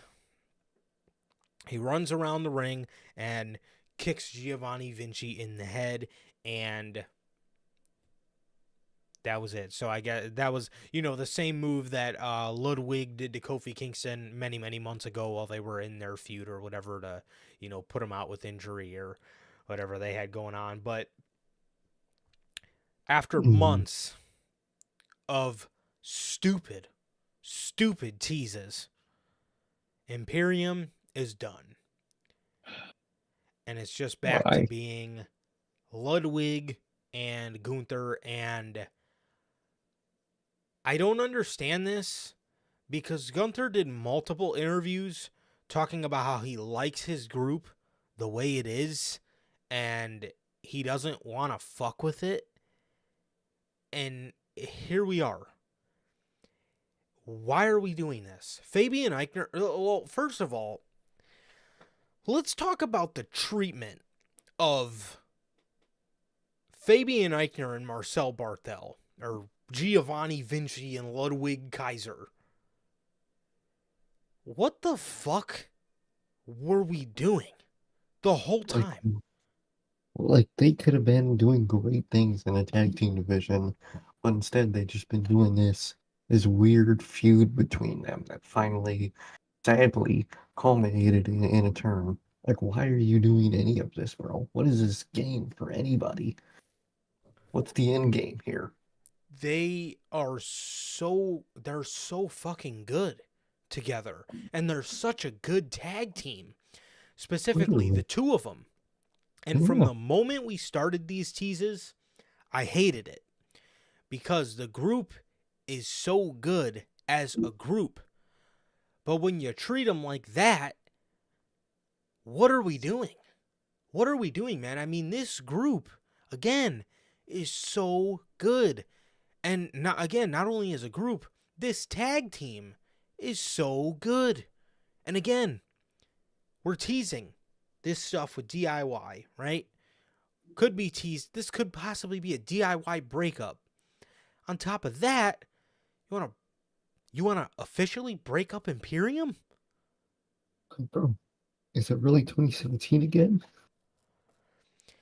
It doesn't make any sense, man. I mean, you should be expanding your tag division. You don't have one division anymore. You have two now. And who's in NXT to call up in terms of tag teams? That's a great fucking question. I don't. The last hot tag team to come out of NXT that I remember is the Creed brothers. That's it. But again, why were Imperium never gifted a proper run as a tag team, and more specifically as tag team champions? I don't get it. And I don't like this at all. And I really do not fucking understand the decision to break up this group. Fabian Eichner has always been one of my fucking favorite underrated wrestlers on the card. That man is so good. I've loved him since that man was coming out to crimps in NXT. That man is so athletic. He's so good. He's phenomenal. And this is what we do with him. This is how we treat him. I'm going to be 100% honest with you guys, man. I honestly don't even know if there's a singles run involved for Fabian Eichner. I wouldn't be shocked if maybe he's burnt out and wants to leave the company, or if the company just doesn't see anything in him and they want to let him go. It's got to be something like that, man. I don't know what this company has against him and why they don't want to use him in any capacity at all. But it's weird, man. I would ask what's the end game of this, but for Fabian Eichner, like you said, I really don't think there is an end game for him. Sadly, and that's fucking bullshit. And I don't understand any of this.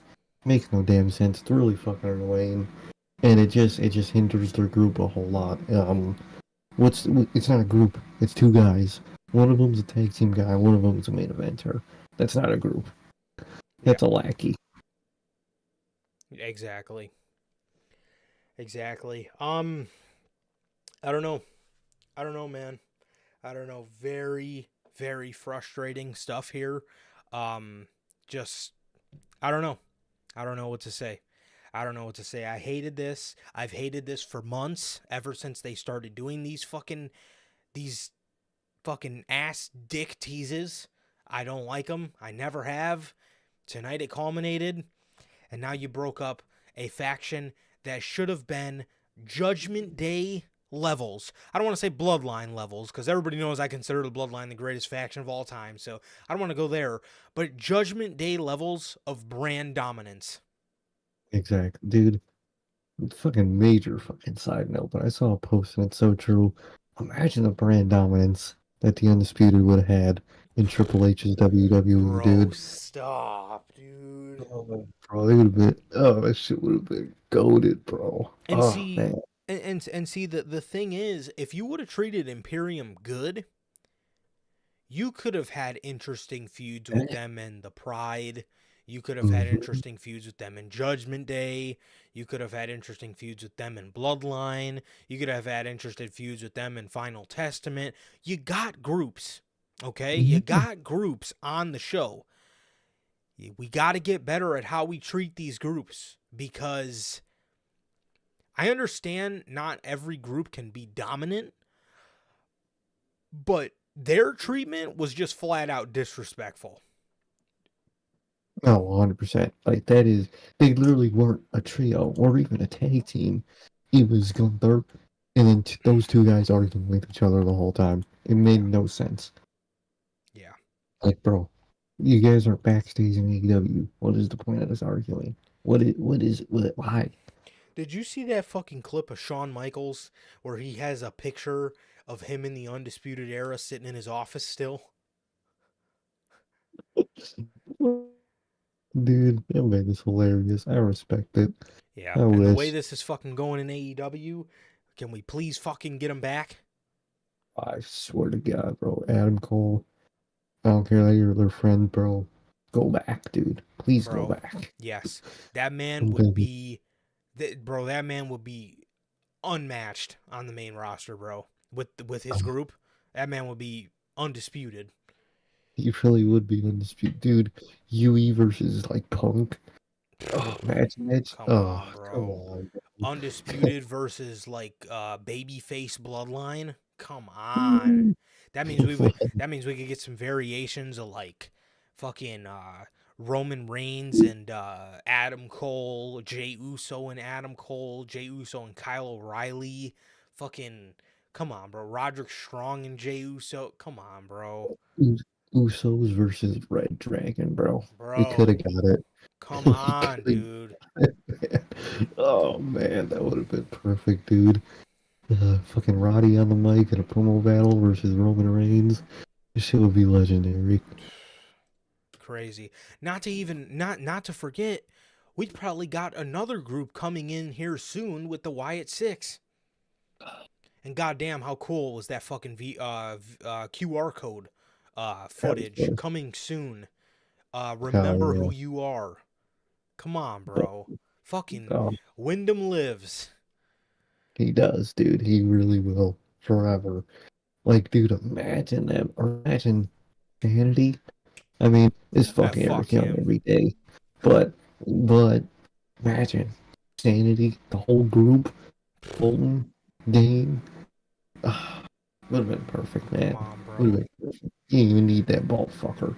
It Exactly. would have been fun Replace him without with him. Sawyer Fulton. That shit would have been heat. Exactly. Would have been beautiful, man. Imagine them in a fucking main roster war games. Come on, dog. Damn. Shit would have been nuts, bro. Shit would have been nuts, man. I don't know.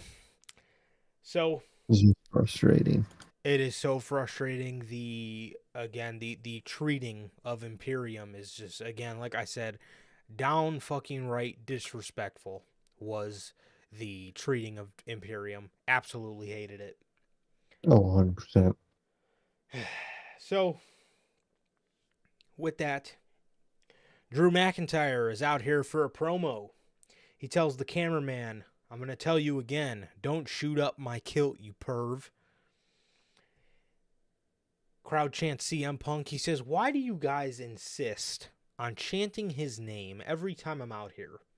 He talks about how the only person CM Punk hates, he talks about how secretly CM Punk hates the fans, but the only person he hates more than the fans is himself. Jack Perry. Oh, Oh, my bad. My bad. The he Elite. My bad. he Big Man Page. Cole Cabana. A lot of people on that list, actually.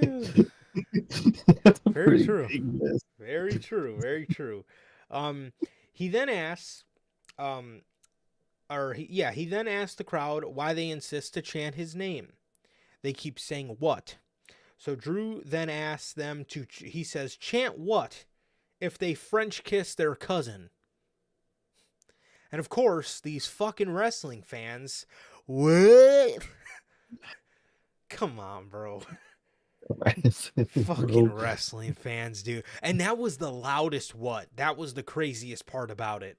That was the craziest part. And then Drew just says, "You're all sick." He then starts complaining about Drew McIntyre stuff. He starts complaining about WrestleMania. He starts complaining about how Damian Priest is a coward and he's never beat him one-on-one. And then all of a sudden you hear the beautiful ringings of Jim Johnston's "Written in My Face." Man, Shit came out that'll to the Death Rebel song. that'll never fucking get old. God damn, that was so good. That'll And never then get you old. should have heard bagpipes under a shitty beat when the Death Rebel. Good lord.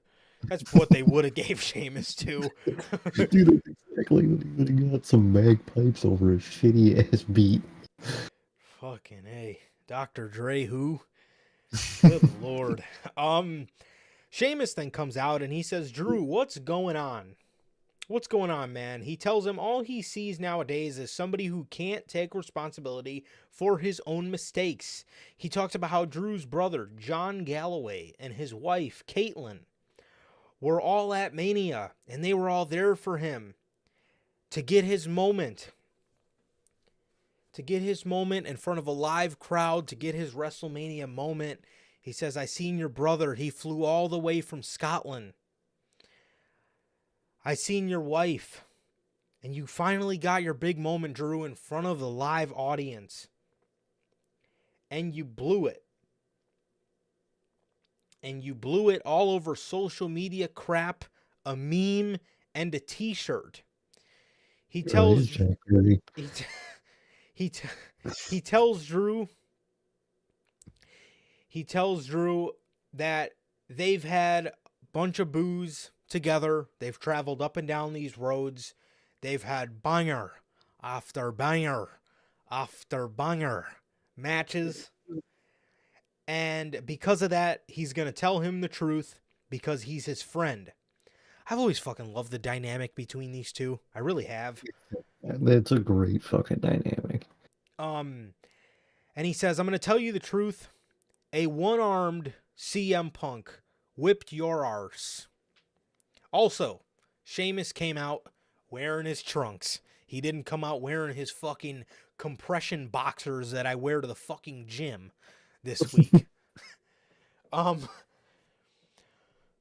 Drew then tells Sheamus, Drew gets very angry here. He then tells Sheamus he knows better than anyone what he did to me, CM Punk.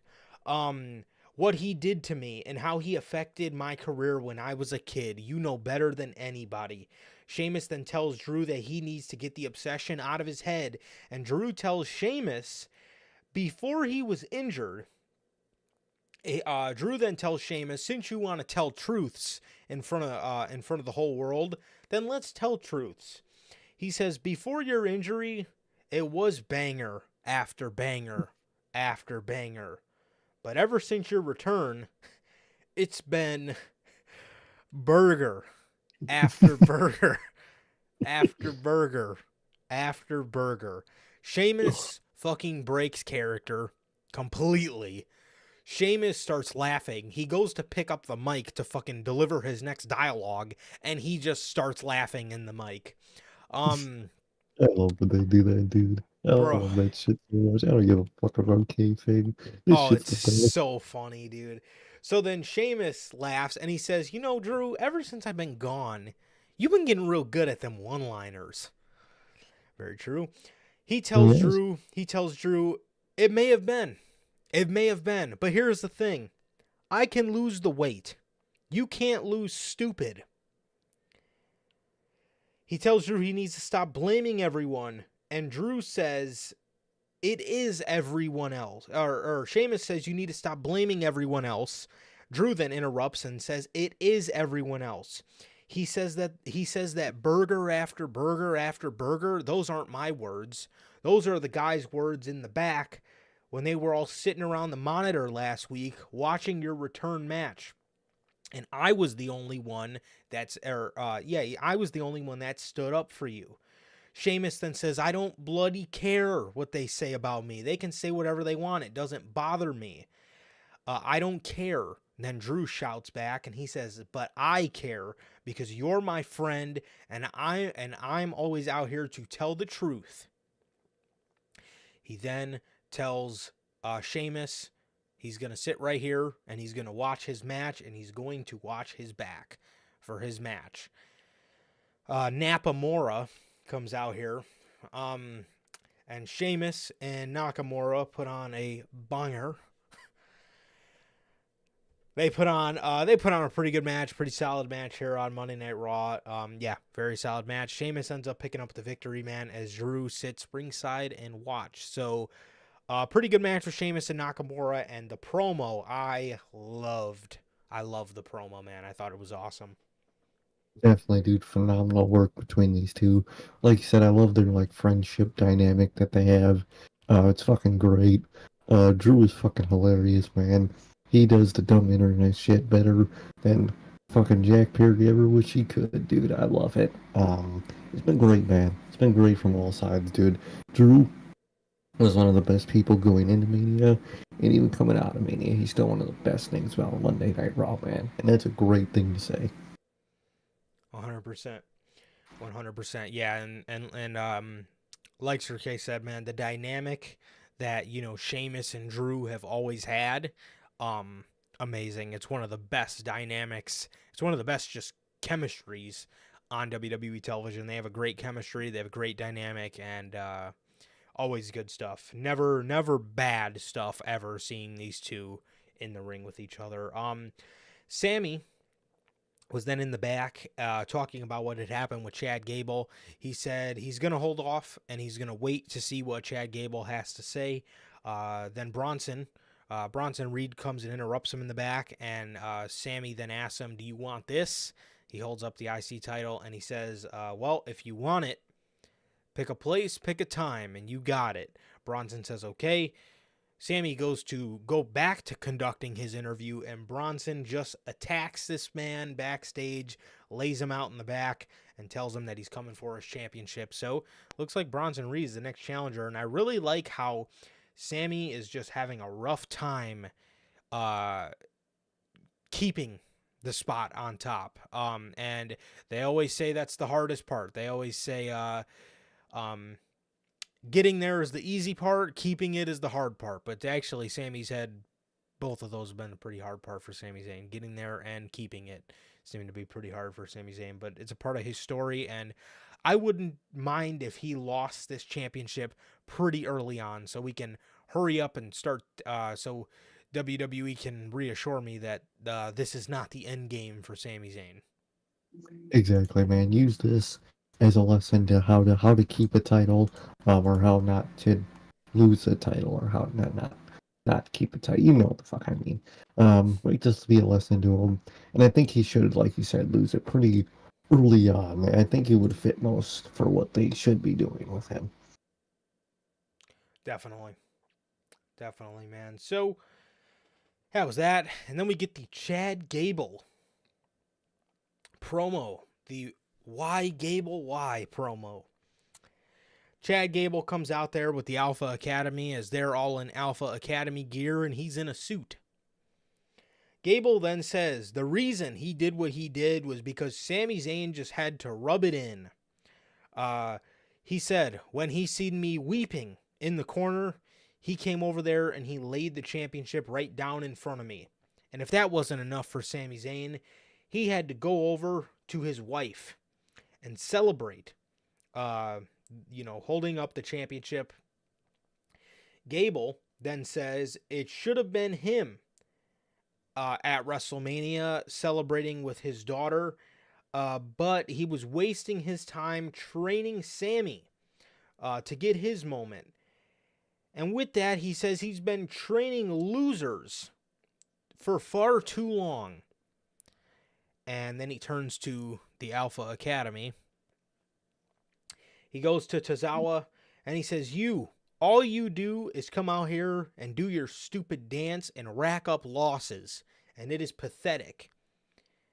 He goes over to Maxine and he calls her a pretty little princess, but dumber than a box of rocks. I bet Twitter was mad about that, man. I don't see Gable. I don't understand how you can say that because she works hard. How could you say that, man? Gable's barking up the wrong tree, man. I'm telling you, he's going into business for himself. He really is. I think he did. I think he went into business for himself there. But yes, he says she's a pretty little princess, but she is dumber than a box of rocks, and she is pathetic. Damn. Ooh. He then goes over to Otis, and he goes, don't even get me started on you, my prized pupil, my number one guy. You have done everything to show that you are absolutely worthy of being the biggest disappointment of them all. He then tells the Academy, but hey, isn't this what you guys signed up for? Honest feedback? Oh, geez. He then says, from now on, we are going to focus on Gable. And we are going to focus on winning the IC title together no matter what. And he makes all of them say, no matter what, into the mic as he drops the mic and he walks out as they're all standing there fucking in complete disarray. This was really good stuff. I think he's obviously going to ditch them for losers, and I think he's going to ditch them for winners, and I think his idea is obviously the Creed brothers. I think he's going to ditch them for the Creeds, and I think we are going to start some sort of babyface redemption type thing with Otis, so I think that'll be kind of fun. Maybe he gets Tucky back. Maybe he doesn't. Maybe he just goes singles. I don't know. I don't know what's in store for Otis, but I think there's going to be some type of story to be told there, and I think it'll be good stuff. But the stuff with Chad was good, but again, like Logan says, it does kind of suck that we're just seeing a heel Gable, but if Chad Gable is as good as everybody thinks he is, which I think he is, he's going to be able to turn chicken shit into chicken salad. Not that heel Gable is going to be chicken shit, but it's just not really the Just position. It's not the time for this kind of stuff. I don't think, exactly. but I think And he'll make it work. definitely, I think he will, man. It's definitely not what they should have done, but it is what they're doing, and they're doing good out of it, man. I like heel Gable. I like how he carries himself. I like how they're doing this, and I like what this is looking forward to. I would definitely like to get Tucker back and put him with Otis. You could always use more tag teams. I would like that for them too.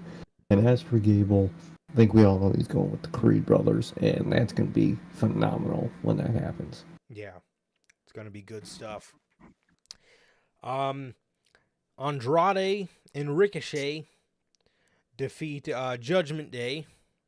This is or not Judgment Day. JD and Santos Escobar. Santo had to step in for Dominic because it looks like Dominic is in a sling and he is hurt now himself. So Dominic right on the shelf with his mommy. So yeah. Insane. Andrade and Ricochet pick up the victory, and afterwards, Damian Priest comes out and lays out both of these guys, Ricochet and Andrade. He then looks over at Dominic, who's standing on the apron, and he looks over at him, and he says something in Spanish, and as JD is standing there, JD walks up by Dominic, and then Damian Priest goes back over there, and he tells JD, if you want to know what I said in English, I said, I don't need anybody. You guys need me. This is the baby face here. There's no way that's still the fucking plan. At this point, we're all cashed in the briefcase successfully. No way the end game is babyface Damian Priest, bro. He ain't the tribal chief, bro. I hate to break it to him. He's not Roman. It's gonna be real fucking hard to go with babyface again after this. Ain't no way he's a babyface, bro. You can't. I got more sympathy here from fucking Dominic. I got Yeah. sympathy for Dominic here before I had a sense that Priest is right. Like, bro, I'm fucking injured. What are you being a dick to me for, bro? I can't even do nothing. Like, I don't get it, dude. I don't get this fucking Damian Priest character, man. I think it's one of the most nonsensical things they're doing right now. Yeah, I don't get it. I don't get it again. I really don't understand how the end game is a babyface Damian Priest here. I do not understand that in the absolute slightest. Oh, no fucking clue. I really don't understand that. And then in the main event, we get the Battle Royal for the Women's World Championship.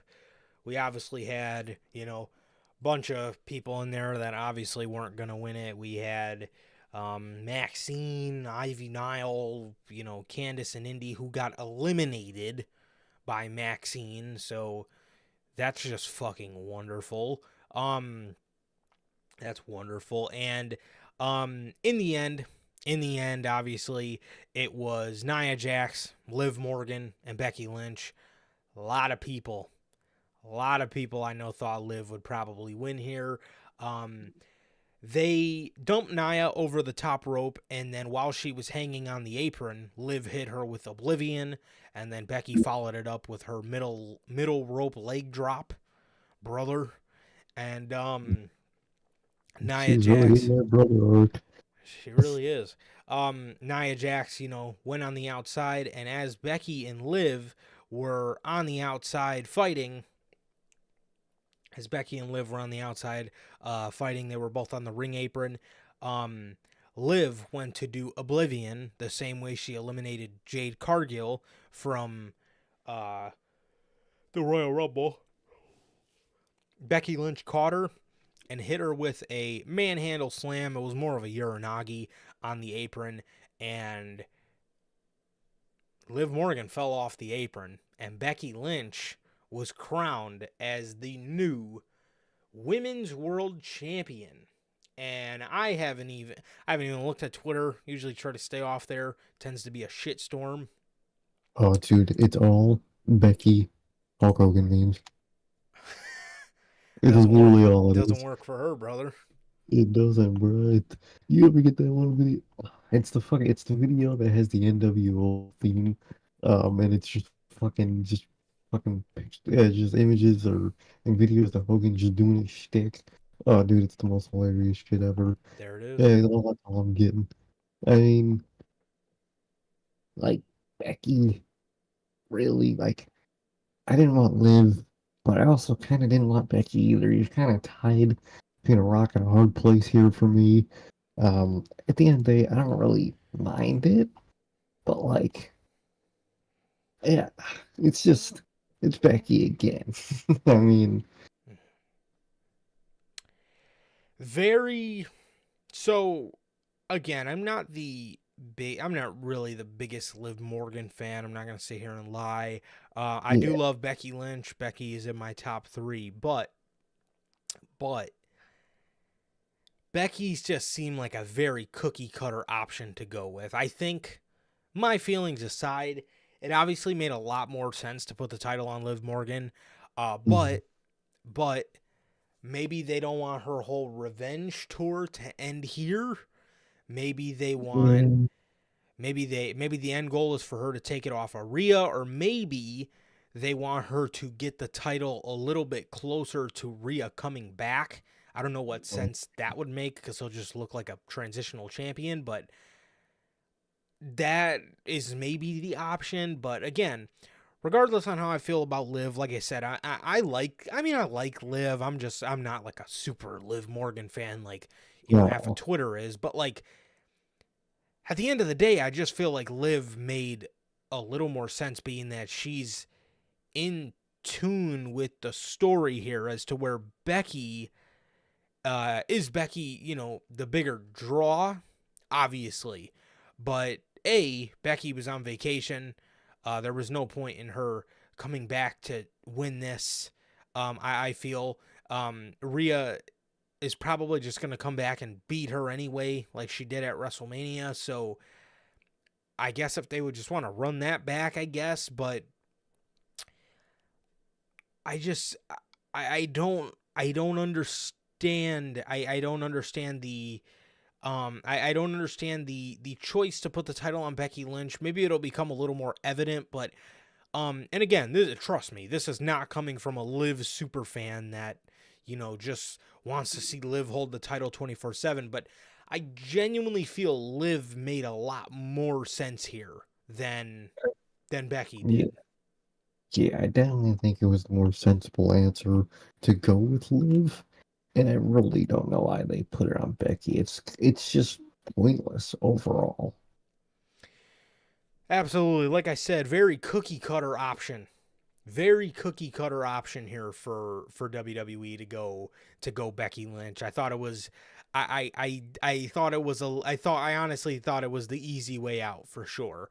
It really, yeah, it I really was. Yeah, like I said, very very cookie cutter. This is something very Vince McMahon like. It is I hate saying that cuz obviously it's Vince, but it's the truth. It's the truth. It's cheap. Whenever Vince we used to make the joke about cookie cutter tag teams for Vince. Whenever he wanted a champion, he reached in his cookie jar, and we used to always make the jokes. It was either the Usos or the Bar that he put the Yep. tag titles on, because that's just who he felt safe putting the tag titles on. And then as far as the women, it was always either Charlotte or Charlotte that he would. And that's Becky at one point too. She's been a part of that cookie cutter mix for a minute. Exactly. And then, as time went on, Becky became a part of that as well. Becky became a part of, the cookie cutter option as well. But, before Becky was there, obviously Charlotte was his cookie cutter, but it became Charlotte, it became Becky, and it became I feel like there might have been one other one in there that he would always put the title on. I don't think. I know there is one more. I just can't think of them. Bl- mm, no, not Bliss. Oh, yeah, I would say it was Alexa Kind of Bliss. Bliss. Yeah, it was kind of Alexa Bliss, I would say. Yeah, for Back that before. Yeah, but I mean, it's the typical. It is the typical answer, and again, coming from somebody who's not a Liv Morgan enthusiast, I think this definitely fit Liv Morgan a lot more than it fit Becky Lynch right now. I mean, there was no reason for her to be called up from vacation to, or from a break, to hold the Women's World Championship. You know, For no reason. exactly. So she, yeah, she was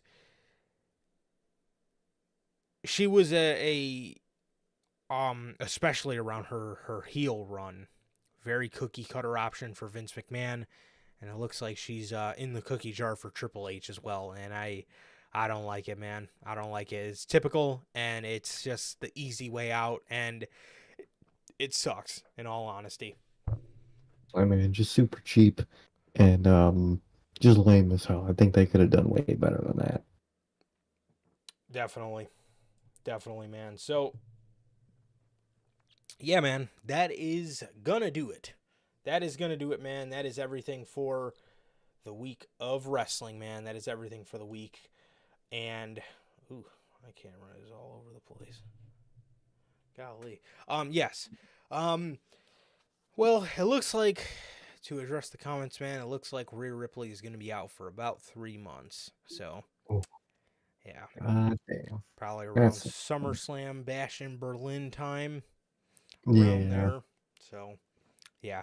But with that, that is going to do it for this edition of the Notorious Heels podcast. Another edition of Notorious Unscripted. This has been episode 192 of Unscripted, man. And with that, thank you guys so very much for joining us here today. It has been always, always, always a pleasure for my Johnny Mayhem. And it's okay. And that is going to do it for this edition of Notorious Unscripted. Thank you guys so very much for joining us. And with that, that is going to do it, like I said, for another edition of Notorious Unscripted. Thank you guys so very much for joining us. Whether you're here now, whether you're part of the Replay Mafia, thank you guys so much for your time. Thank you guys. Hope you guys did enjoy the episode. Please like, comment, and subscribe. And we will see you guys on Friday with the news. Peace.